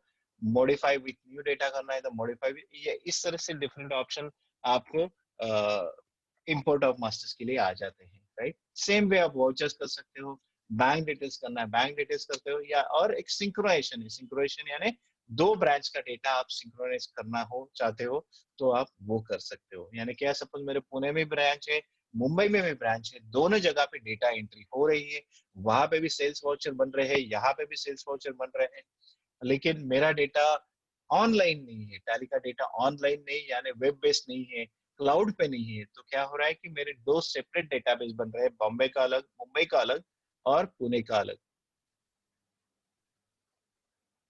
Swapnil, you have raised the hand. Do you want to say something? हाँ yes sir hello Yeah, Swapnil. Yeah. हाँ सपोज सेम कंपनीमध्ये करायचं असेल तर होऊ शकतं का सेम कंपनीत गरजच काय करायची? सपोज तुमच्याकडे म्हणजे ऑलरेडी 2020 मध्ये सपोज पेमेंट एंट्री केलेत आणि ते 2019 मध्ये करायचे होते 2020 च्या एंट्री 19 मध्ये कन्वर्ट करायच्या आहे. हा नाही 2020 मध्ये करायचे ते 19 मध्ये झाले असतील तर ते पुन्हा 2020 मध्ये करायचे असेल तर होऊ शकतं का त्याची डेट चेंज करून तुम्ही सेव्ह करू शकता ना. असं नाही करता येणार ना इम्पोर्ट नाही करता येणार करता येईल एक्सपोर्ट इम्पोर्ट, मग ते एक्सटर्नल तुम्हाला ती फाईल एडिट करावी लागेल. त्यात खूप Okay. पॅरामीटर्स, त्यात चुका होण्याचे म्हणजे अनलेस आमच्या हेल्प शिवाय ते करणं तुम्हाला कठीण होईल. ओके कारण तुम्हाला ते एक्सटर्नली एडिट करावं लागेल सगळं. बरीचशी इन्फॉर्मेशन जे एक्सएमएल टॅग्स आहेत ते तुम्हाला एक्सटर्नली एडिट करावं लागतील. एक्सएमएलच्या व्हॅल्यूज तुम्हाला एडिट करावं लागतील.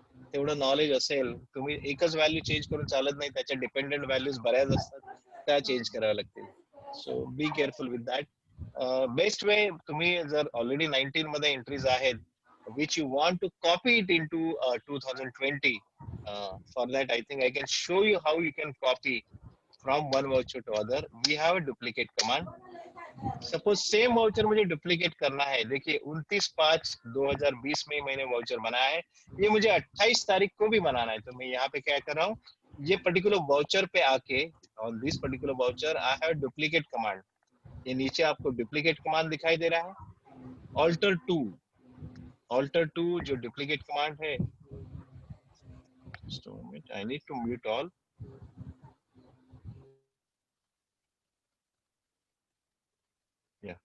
सो ये जो डुप्लीकेट कमांड है इसको मैं क्लिक करता हूँ डुप्लीकेट कमांड को, एंड इसका डेट चेंज कर सकता हूँ 28/5.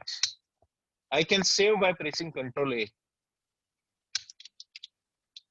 ये देखिए इस तरह से कितना फास्ट मैंने वो वाउचर बना लिया. अभी 28/5 को मुझे वो वाउचर सेव हुआ है या नहीं ये देखना है. तो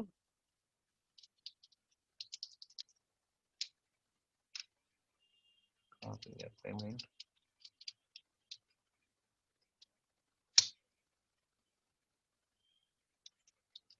ओ या 10,000 वाला वाउचर था अपना. तो देखिए यहाँ पे भी आ गया, यहाँ पे भी आ गया. Right? I hope you understood how easy it to copy the voucher from voucher. Same way, actually, I should have told you in this first session itself. अगर मैं और एक कंपनी यहाँ पे सिलेक्ट करता हूँ, हमारी कंपनी थी tally software demo company private limited, right. अगर इसमें कोई लेजर बनाया है मैंने, अगर इसमें कोई लेजर बनाया है, example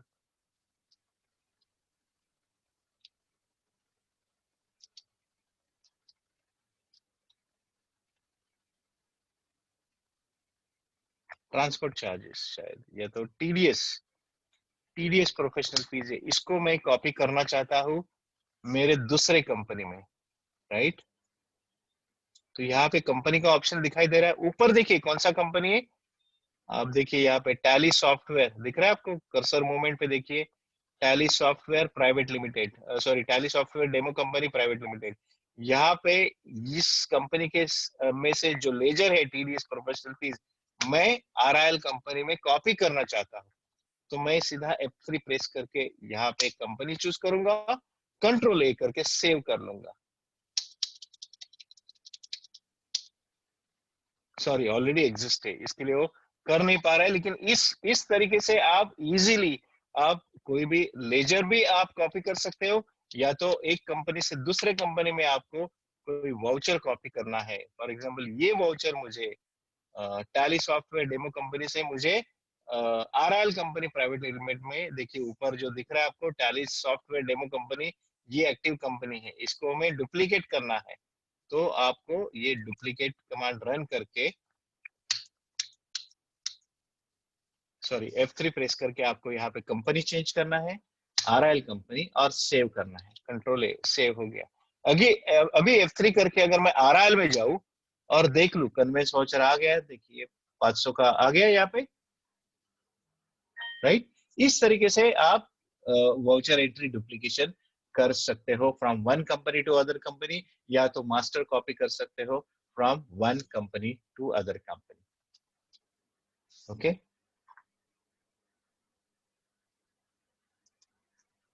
Okay, so anyway, we'll move further in, of course, banking section. We are going to look into different manner banking.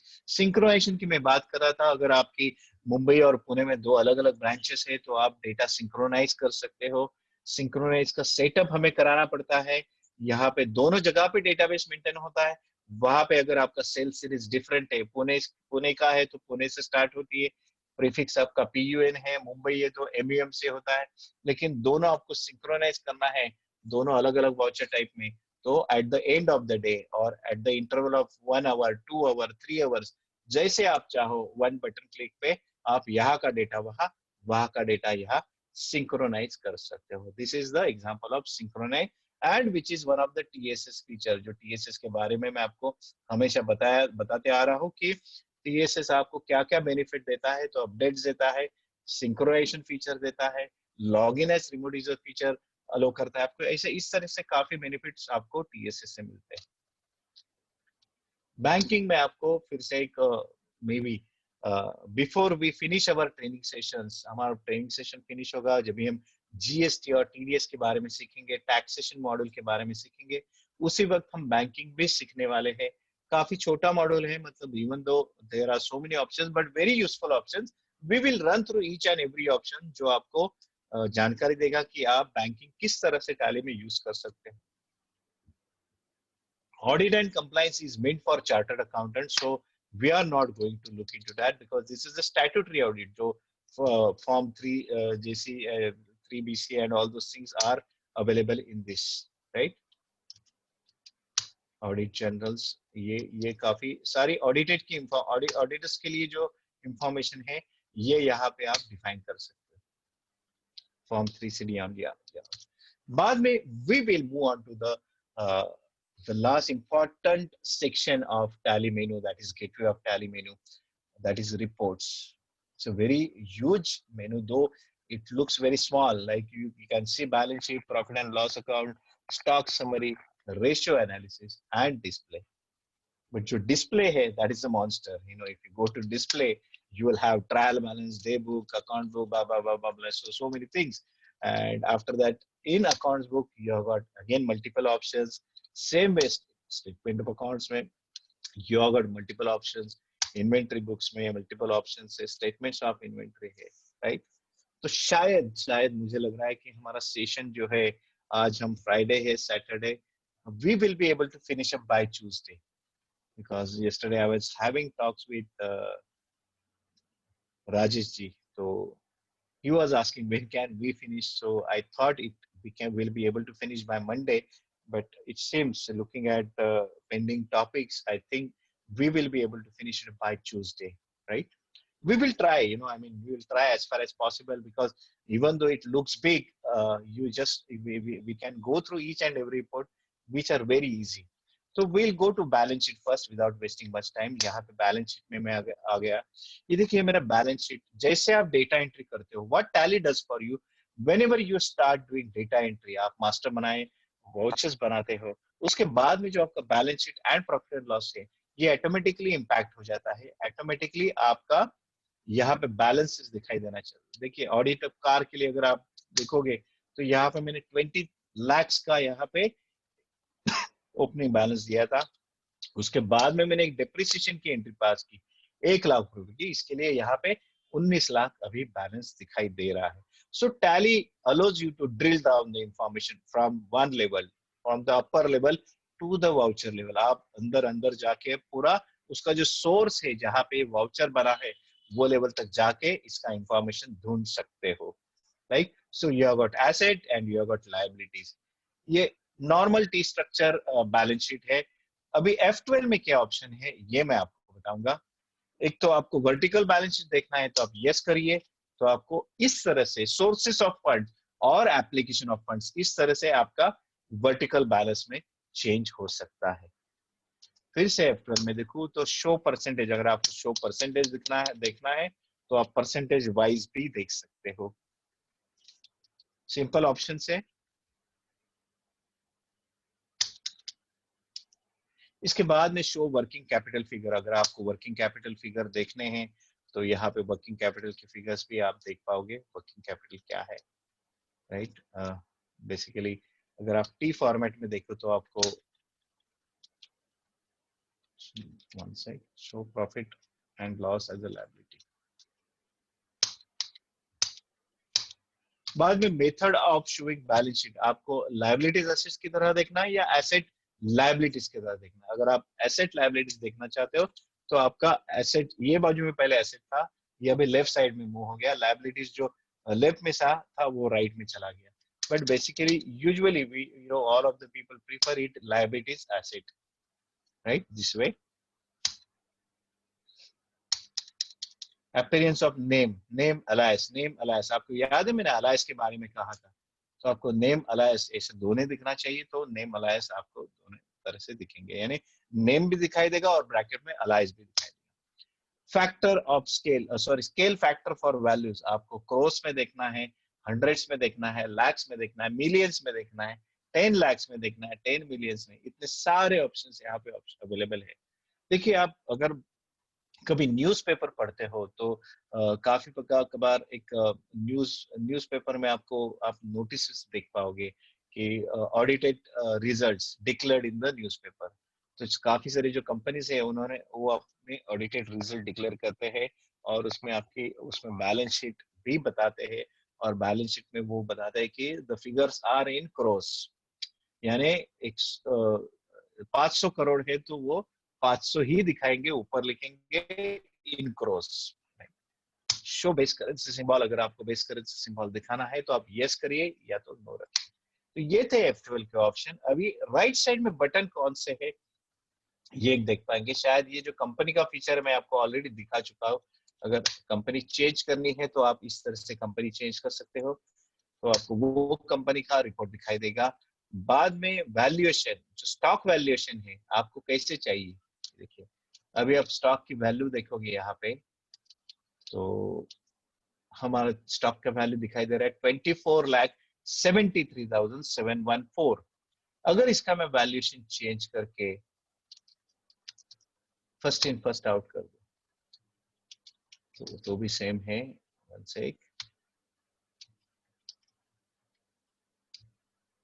Standard cost पे, ये देखिए ये वैल्यू चेंज हो गया। इस तरह से आपकी क्लोजिंग स्टॉक वैल्यू चेंज हो सकती है depending on your valuation method. उसके बाद में है हमारे पास option schedule 6 balance sheet, very important schedule 6 balance sheet.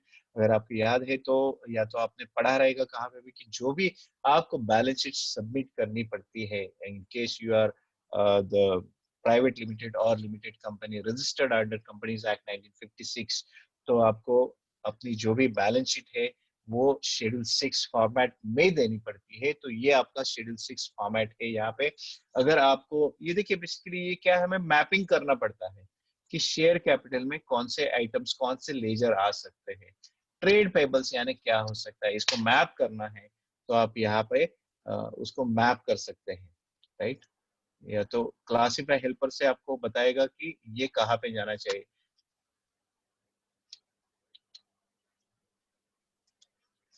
ये देखिए सेट पैरामीटर से आप इसको सेट कर सकते हो कि इसको, सॉरी ये तो पैरामीटर इसका है,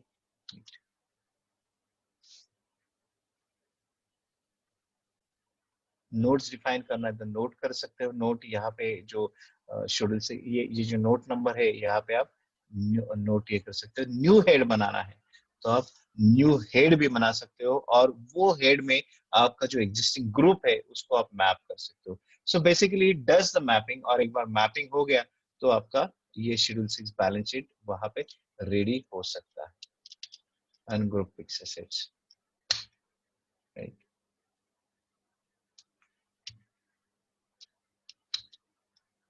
Okay, this is the way you can use your balance sheet and you can convert your schedule 6 balance sheet here, right?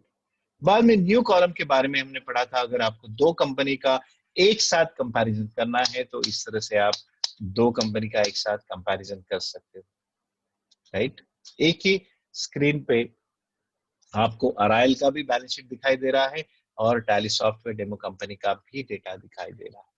Same way अगर सेम कंपनी का न्यू कॉलम करके मुझे कुछ ऑप्शंस देखने हैं तो मैं यहाँ पे डेट चेंज करके, फॉर एग्जांपल मेरा 2 साल का डेटा इसमें है तो I can choose may be, या तो 1 मंथ का देखना है तो ये 1 मंथ का डेटा मैं इस तरह देख सकता हूँ बैलेंस शीट। और ये जो है ये 1/5 से लेके 29/5 basically it takes closing balance, तो opening date doesn't matter at all. तो इस तरह से as at 29 March and as at 30 April इस तरह आप देख सकते हो, राइट। बाद में आता है सेक्शन, ये जो कॉमन फिगर्स है, inventory reports, accounting reports and feature, मतलब यही स्क्रीन से अगर आपको दूसरे स्क्रीन पे जाना है, यानी मुझे कैश एंड बैंक देखना है तो मैं देख सकता हूँ। मैं एस्केप करूंगा मैं तो फिर से बैलेंस शीट में आ जाऊंगा। अकाउंट कोई इन्वेंटरी रिपोर्ट देखना है तो मैं इन्वेंटरी रिपोर्ट देख सकता हूँ। मुझे स्टैटिस्टिक्स देखना है तो मैं सीधा स्टैटिस्टिक्स पे चला जाऊंगा और यहाँ से एस्केप करके मैं फिर से I will be back to my original screen. ये अगर मुझे कॉलम डिलीट करना है तो I can press delete column option, right. इस तरह से मुझे सेम ही स्क्रीन, आई मीन जो कॉलम मैंने क्रिएट किया था वो ऑटोमेटिकली डिलीट हो चुका है। बाद में आता है रेंज, अगर आपको कोई इंफॉर्मेशन फिल्टर करनी हो, ओके, आपका जो रिपोर्ट आपके सामने है उसको फिल्टर करने हो कि शायद मुझे ledger having name containing ABC वो देखना है, तो सिर्फ ये यहाँ पे उतना ही मुझे दिखाई देगा जो इंफॉर्मेशन में ABC है। शायद फिल्टर अभी भी बराबर नहीं हो रहा है यहाँ पे, लेकिन this is the way you can filter your information. या तो groom having name containing sundry, फिर भी पूरी इंफॉर्मेशन फिल्टर नहीं हो रही तो फिल्ट्रेशन या तो रेंज इस तरह से यूज कर सकते हो। सेम वे वैल्यू, अगर वैल्यू बेस पे आपको फिल्टर चाहिए तो इस तरह आप वैल्यू बेस पे ऊपर इस काफी पैरामीटर से वो पैरामीटर को लेके आप इसको फिल्टर कर सकते हो। एंड रेंज और ये जो वैल्यू है ये ऑप्शन आपको ऑलमोस्ट सभी रिपोर्ट्स में मिलेंगे। Okay, we move on to the next section that is profit and loss account. ये जैसे हमने बैलेंस शीट देखा, same way profit and loss account में भी सिमिलर फीचर्स है। आपको शेड्यूल 6 प्रॉफिट एंड लॉस बनानी है तो आप schedule 6 based profit and loss यहाँ पे बना सकते हो। वैल्यूएशन देखिए, वैल्यूएशन भी यहाँ पे सेम वर्क होता है कि आपको कौन से वैल्यूएशन पे आपको क्लोजिंग स्टॉक वैल्यू करना है, उस तरीके से आपको ये दिखाई देगी। New column, alter column, auto column. Auto column में ये काफी ऑप्शन है, जैसे मुझे जो मेरे प्रॉफिट एंड लॉस अकाउंट है मुझे मंथली बेस पे देखनी है तो देखिए अप्रैल का प्रॉफिट एंड लॉस, मई का, कितना फास्ट मैंने जनरेट किया। मैं फिर से बताता हूँ कितने फास्ट मैंने ये जनरेट किया है रिपोर्ट।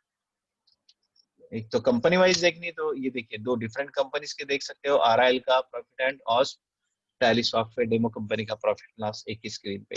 लेकिन यही कंपनी का मुझे ऑटो कॉलम से हाफ ईयरली देखना है या मंथली देखना है या क्वार्टरली देखना है तो you can choose the option. In one single click you can generate your P&L based on your reporting styles या तो reporting method you are chosen. Periodicity method आपने चूज किया है, मंथली है तो मंथली, क्वार्टरली है तो quarterly, fast you can generate the report. और सेम ये बाकी बटन सेम है, everything is same. Range value से आप you can choose the value. F12 में आप देखोगे तो same vertical profit and loss account देखना है तो ये vertical profit and loss account आपकी दिखाई देगी।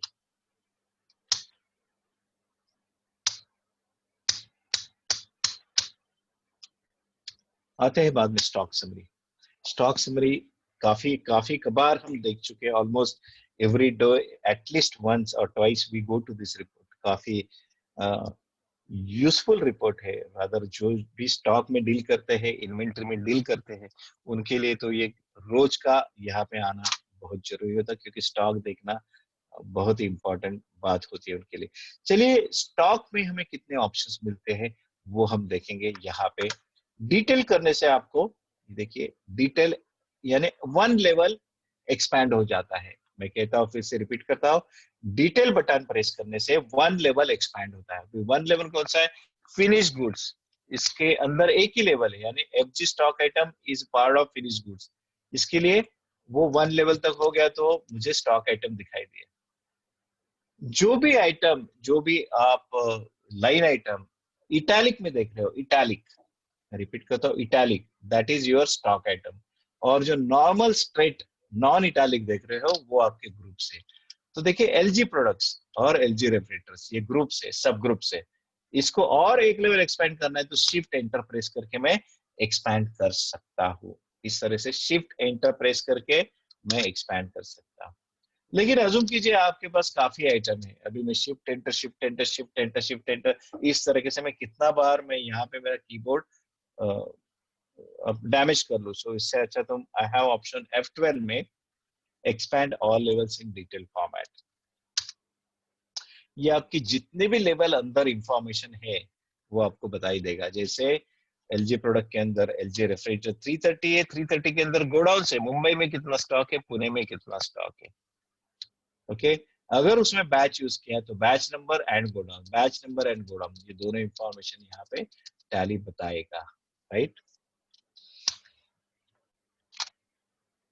F12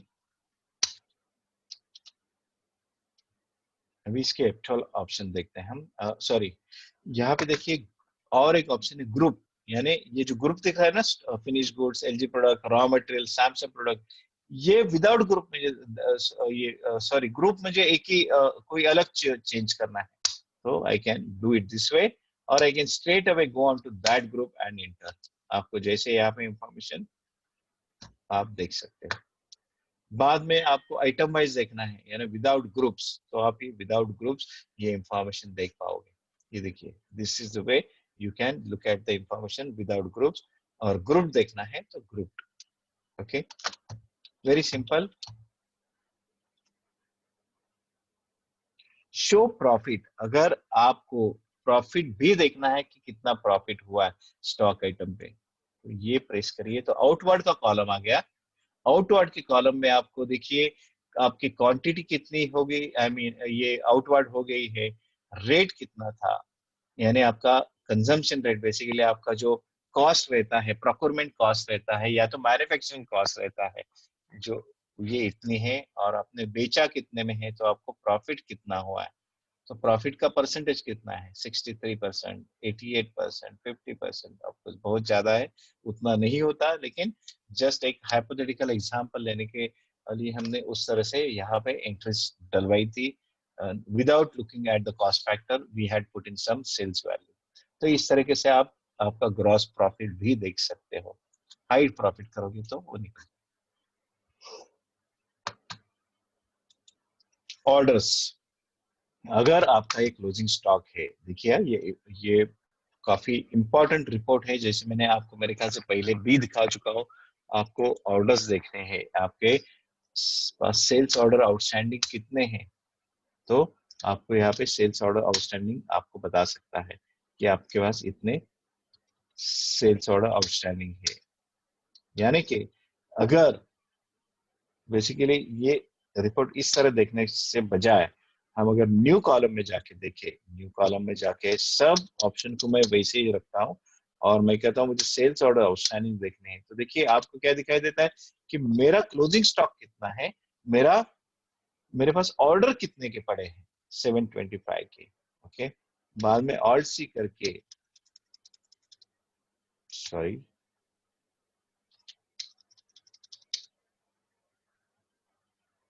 मेरे पास सेलेबल स्टॉक कितना है, यानी stock in hand minus sales order, तो सिर्फ अभी 195 जो है मैं बेल्स बेच सकता हूँ क्योंकि मेरे पास 840 है। और इनवर्ड तो अभी तक मैंने कुछ परचेस ऑर्डर रेज किया है। अगर मैं ट्रेडिंग इंडस्ट्री में हूँ तो मैं परचेस ऑर्डर रेज करके यहाँ पे एक इनवर्ड का कॉलम ले सकता हूँ कि मेरे order in hand, placed order in hand कितने हैं, तो वो, और मैंने ऑर्डर मेरे कस्टमर से कितने लिए हैं वो। So your basically opening sorry closing stock plus the orders you have raised minus orders you have accepted, it becomes your sellable stock which is still available for you to sell। या तो आपके पास product को demand ज्यादा है तो you can always analyze this report and you can make a quick decision कि आपको immediately वो मटेरियल परचेस करना चाहिए या नहीं चाहिए, राइट।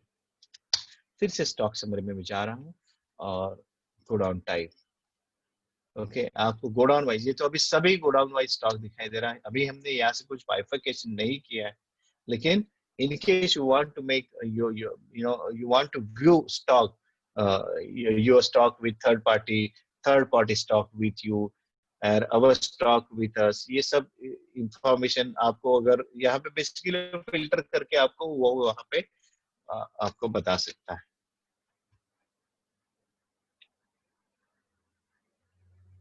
बाकी सारे ऑप्शन ये सेम है जो हमने balance sheet and profit and loss में देखे थे। अगर रेंज में मुझे देखना है तो स्टॉक आइटम हैविंग से name containing maybe FG,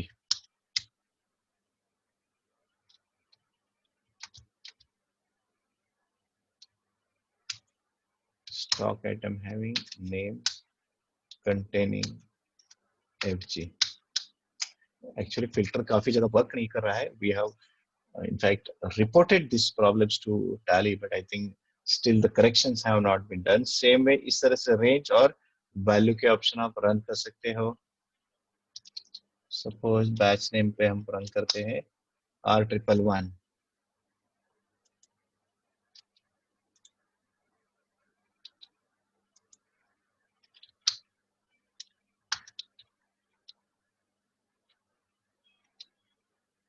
control F12, batch name containing R111।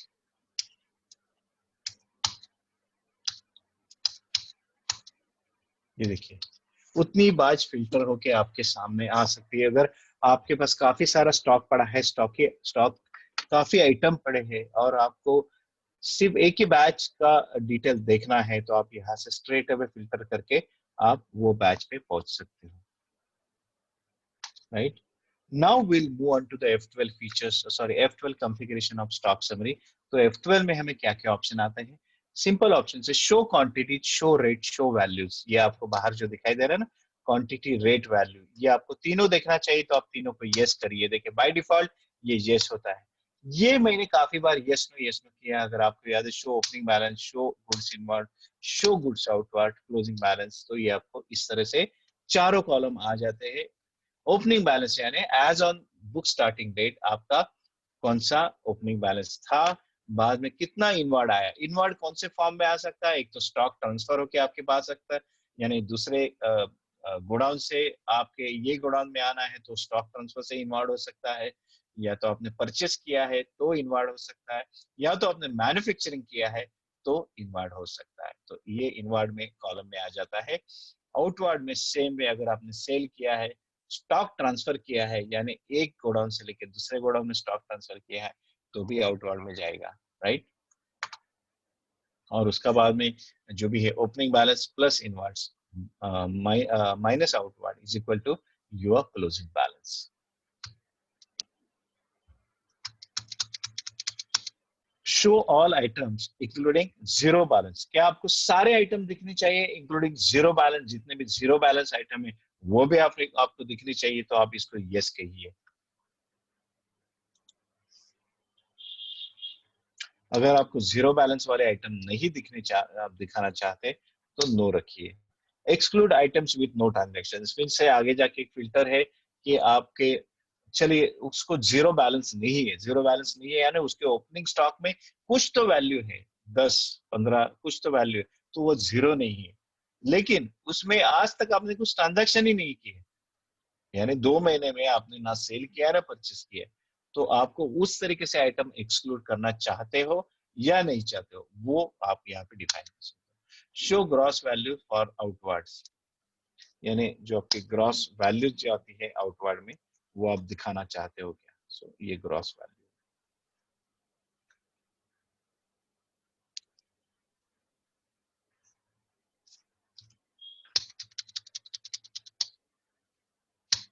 Show consumption and gross profit, यानी जब आप सेल करते हो तो आपके आउटवर्ड में कंजम्पशन का उसका फिगर वैल्यू कितना आना चाहिए वो दिखाना चाहिए क्या?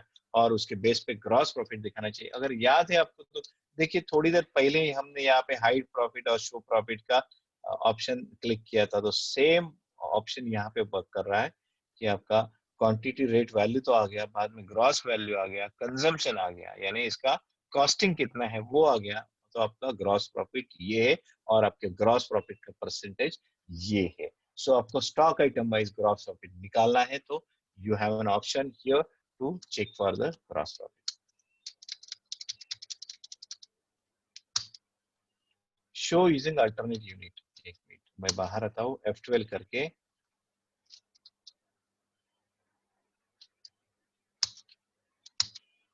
F12 show using alternate unit.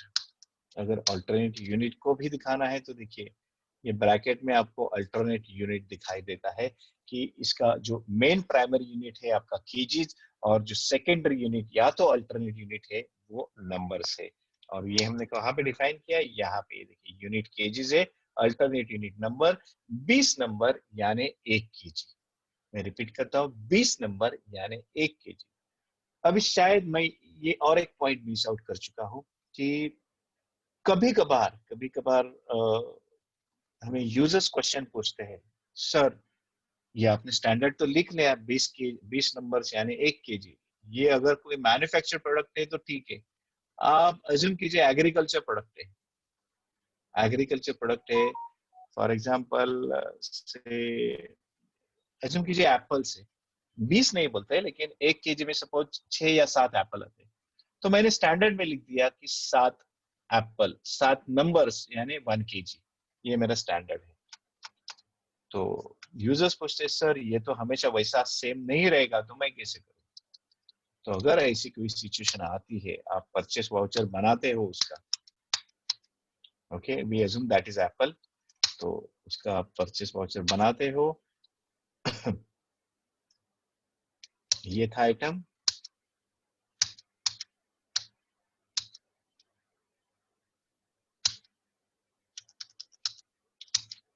Yes.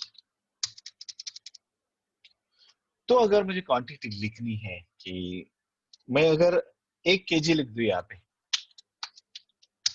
तो एक क्या कर देगा बाय डिफॉल्ट 20 नंबर्स ले लिया उसने। आप देख रहे हैं आपकी स्क्रीन पे, जैसे मैंने 1 केजी लिख लिया वहां पे 20 नंबर्स ऑटोमेटिकली आ गए। लेकिन मुझे लगा सर इसमें 19-20 तो होता है, तो एक्चुअली इस टाइम ये 1 केजी यानी 19-20 नहीं है 19 है, तो I have choice come to and right is equal to right 19 and right the secondary need.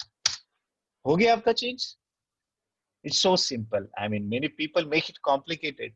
They don't understand the concept. So, ये जो है ये चीज आपको इजीली आपका जो स्टैंडर्ड है उसको ओवरराइड करने का ऑप्शन देता है। यहाँ पे मैं स्ट्रेट अवे लिख सकता हूँ 1 केजी यानी 19 नंबर, 1 केजी यानी 18 नंबर, या 1 केजी यानी 21 numbers. It all depends on you, आप कैसे उसको डिफाइन करना चाहते हैं।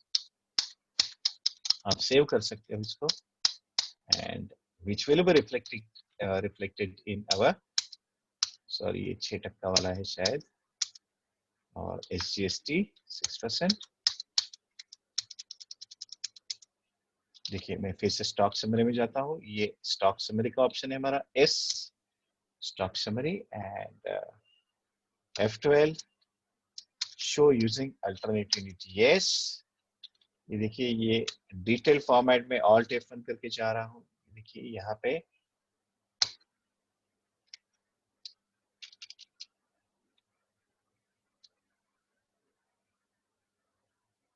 ये देखिए ये 25 किया,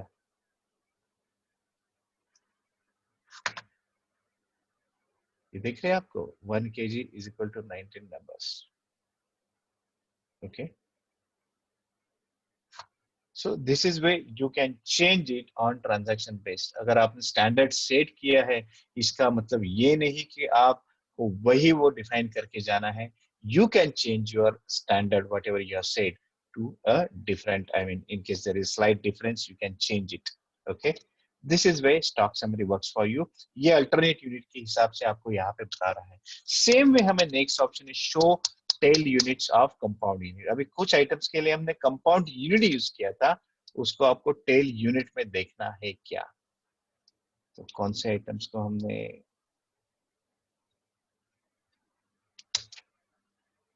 सॉरी ये बॉक्स वाला इसमें रॉ मटेरियल 3 में किया था हमने, देखिए बॉक्स ऑफ 10 नंबर्स और अल्टरनेट यूनिट केजीस दिया था, तो केजीस में तो दिखाई दे रहा है। और इसमें देखिए टेल यूनिट का जो लास्ट यूनिट है, यानी कंपाउंड यूनिट का लास्ट यूनिट है नंबर्स, वो लास्ट यूनिट में दैट इज नंबर्स में हमें कन्वर्ट करके यहाँ पे 2800 नंबर्स राइट। एक मिनट है, यहाँ पे थोड़ा सा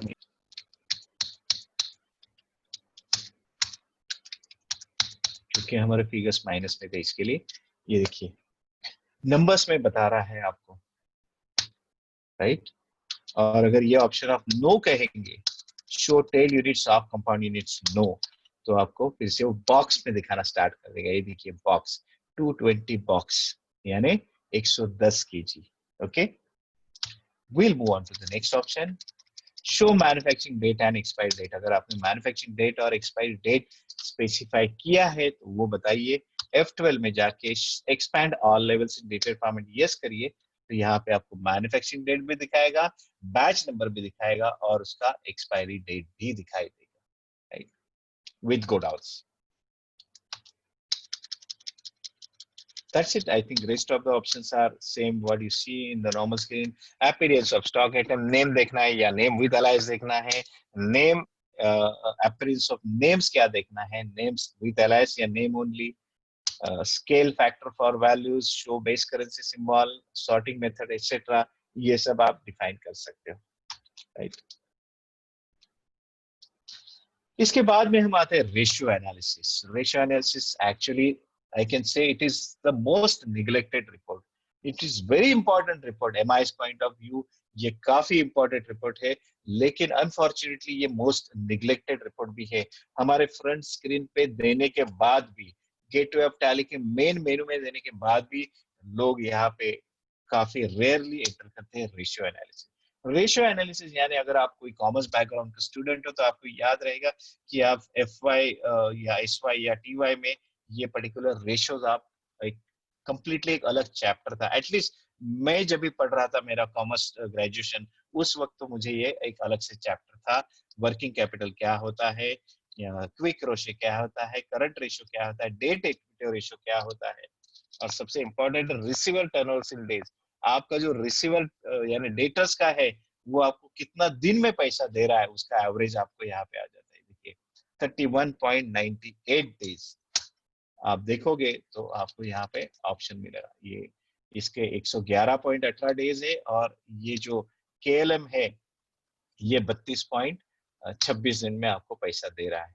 तो जैसे आप इसमें देखोगे तो आपको हर बिल वाइज आपको इंफॉर्मेशन मिलेगी कि बिल डेट क्या थी, उसने क्लियर कभी किया, कौन से डेट को क्लियर किया है। ये देखिए यानी नंबर ऑफ डेज कितने लिए हैं, ड्यू ऑन कभी था तो एक डे इसमें ओवर ड्यू किया है, राइट। सो ओवरऑल जो आपका है, और using actual bill clearance dates और यूजिंग रिसीवेबल फॉर्मूला, ये दो तरीके से आपको वो बताता है कि आपका एवरेज कितना आता है, राइट।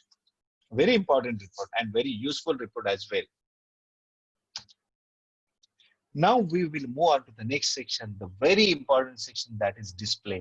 यानी जो पूरा अपना रिपोर्टिंग सेक्शन है पूरा ये डिस्प्ले में भरा पड़ा हुआ है। We'll go into display।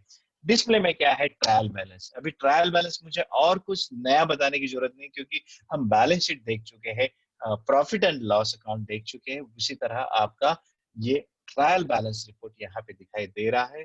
Trial balance में भी आप देखोगे तो आपको ग्रुप वाइज इंफॉर्मेशन बताई जा रही है, यानी कि करंट लायबिलिटीज है, फिक्स एसेट्स है, करंट एसेट्स है, सेल्स अकाउंट से, अकाउंट परचेस अकाउंट से, ये सब ग्रुप लेवल पे इंफॉर्मेशन दिखाई दे रही है। अगर आप इसको डिटेल फॉर्मेट में क्लिक करोगे, ऑल्ट F1 डिटेल, तो ये देखिए डिटेल फॉर्मेट में चला गया।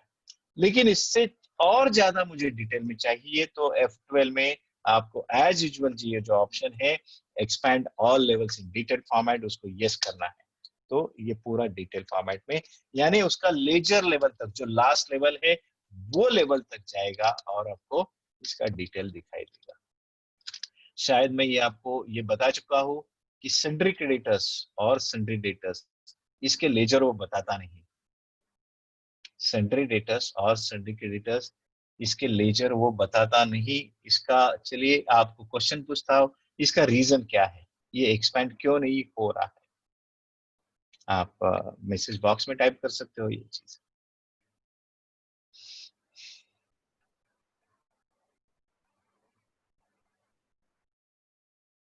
हमने पढ़ा था, ग्रुप क्रिएट करते वक्त पढ़ा था ये चीज, क्यों ऐसा हो रहा है, और ये मैं रिपोर्ट भी आपको दिखा चुका हूं।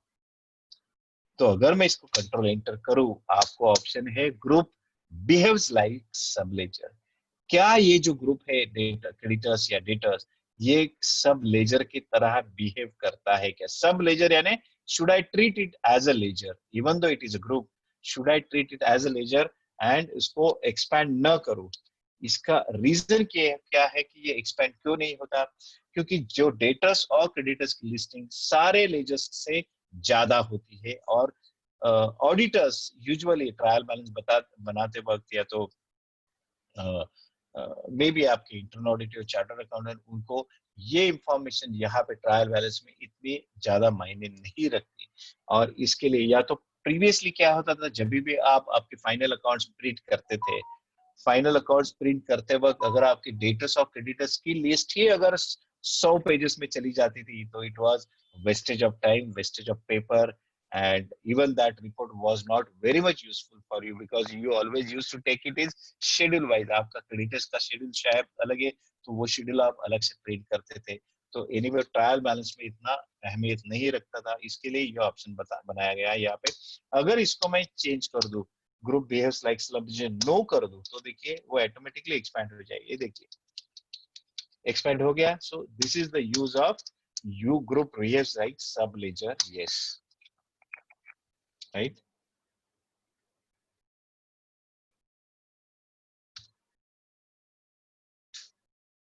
Rest, I think all the options are same. In case you want to see opening balance, you want to see transaction, net transaction देखना है तो yes करिए net transaction को and move on। तो आपको देखिए यहाँ पे ओपनिंग बैलेंस आ गया, डेबिट और क्रेडिट, ट्रांजैक्शन आ गया, और क्लोजिंग बैलेंस। यानी आपका ओपनिंग बैलेंस ये था, उसमें इतना डेबिट हुआ है, इतना क्रेडिट हुआ है क्रेडिटर्स में, and then you have got a closing balance, right.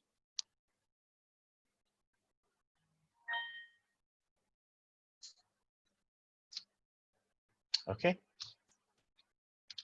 then we have got a day book। I hope you are clear with trial balance because rest of the options are same।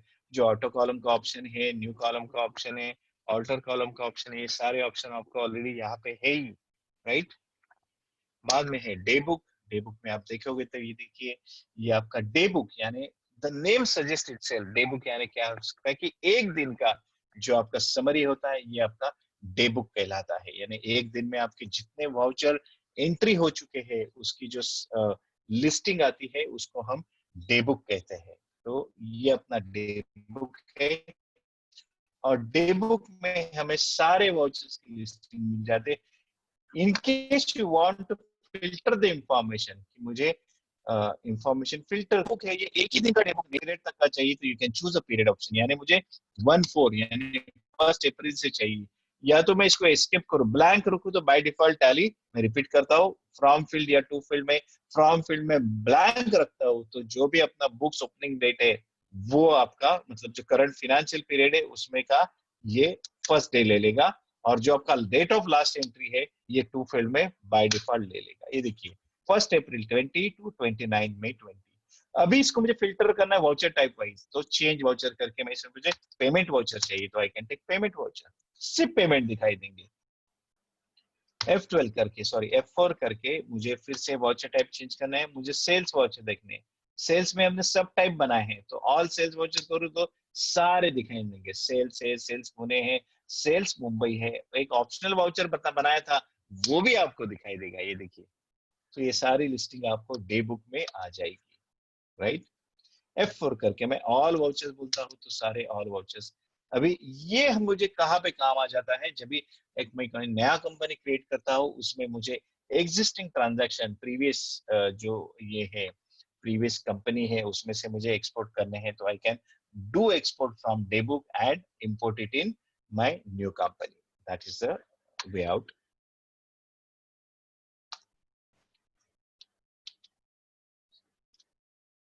Right. बाद में F12 में हमें option है यहाँ पे. बाकी आपको post dated report का एक ऑप्शन है. अगर आपने कोई पोस्ट डेटेड चेक्स की एंट्री की है तो पोस्ट डेटेड आ जाएगी, नहीं तो आपको ये देखिए इसमें अदर काफी ऑप्शन आ रहे हैं. Alter bank, show pending, alter day. हम पोस्ट डेटेड एंट्री करके देख लेंगे बैंकिंग सेक्शन के वक्त and you will know more about it. बाद में इसमें है हमें इन्वेंटरी रिपोर्ट्स, यानी यही से मुझे कोई इन्वेंटरी रिपोर्ट में जाना है, फॉर एग्जांपल स्टॉक समरी हो या स्टॉक क्वेरी हो, तो मैं यही से जा सकता हूँ डे बुक से.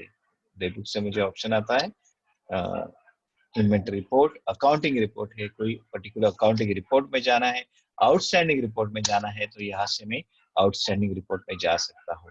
So these are the shortcut keys basically provided. You just need to know, you need to memorize them. I do not have to every time go to main menu and then navigate to that particular option where I want to, whichever report I want to view. तो ये आपका option है, आप यही से navigate करके वो report पे जा सकते हो. F12 कॉन्फ़िगर जो है ये basically detail format, condense format, narration देखना है तो नरेशन ये, बिल वाइज देखना है तो bill wise I hope you know by this time you should have you could have better memorized it. What do you mean by bill wise detail? जो भी outstanding आपको बिल वाइज दिखता है that we call as bill wise. या तो कोई भी sales या परचेस वाउचर आप बनाते हो उसमें न्यू रेफरेंस देते हो उसको हम कहते हैं bill wise.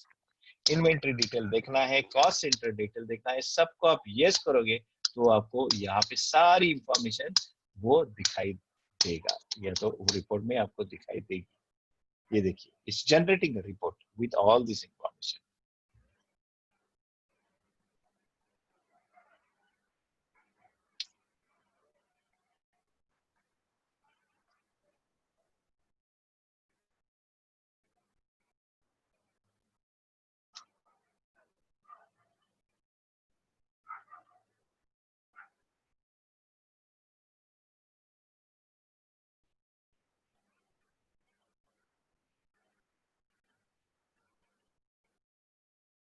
This has taken longer time than usual. Maybe I'll just come out of this report. Usually it doesn't take so long, but somehow let me restart my tally.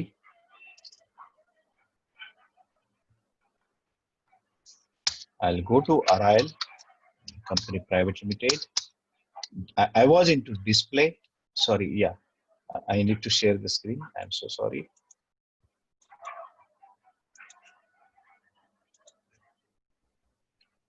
ये देखिए मैं display में था, जो main screen पे आपके gateway of tally है उसमें आपको डिस्प्ले का ऑप्शन आता है. इसमें मैं डे बुक ऑप्शन में था. डे बुक ऑप्शन में मैंने ऑल्ट F2 या तो पीरियड ऑप्शन चूज करके एस्केप और एस्केप प्रेस करके, यानी मैं starting date of my current financial year या तो मेरा बुक्स ऑफ अकाउंट जो है वो, एंड 2 यानी date of my last entry, यहाँ तक के सारे वाउचर में चूज कर रहा हूँ. F12 में जाके मैं कह रहा हूँ कि मुझे ये सारी चीजें दिखाओ, नरेशन दिखाओ, बिल वाइज डेट दिखाओ, कॉस्ट सेंटर दिखाओ, इन्वेंटरी दिखाओ, तो ये आपको बताएगा. लेकिन unfortunately for some reason the information it is hung up. I don't know, because there are not so many vouchers, but this way you can look into your information. ये day book आप इस तरह से configure करा सकते हैं, right? I think this report is getting generated, and till the time it's get generated, even the time is up for today's session. आज का सेशन का एक्चुअली टाइम खत्म हुआ है. कल हम देख लेंगे डिस्प्ले में अकाउंट बुक्स का एक बड़ा मेनू है. डिस्प्ले में अकाउंट बुक्स और बाद में है डिस्प्ले में इन्वेंटरी बुक्स, या तो सॉरी स्टेटमेंट्स ऑफ अकाउंट्स है. डिस्प्ले में ही इन्वेंटरी बुक्स है, स्टेटमेंट्स ऑफ इन्वेंटरी. ये सारी इंफॉर्मेशन हम कल देख लेंगे, right? One sec, I think it's still not coming up. I'll just close it once. Maybe I'll not generate the report, but I'll show you the option, so you will be at least clear with the options. What are the options available in Tally? I'll go to share screen, and this is my company.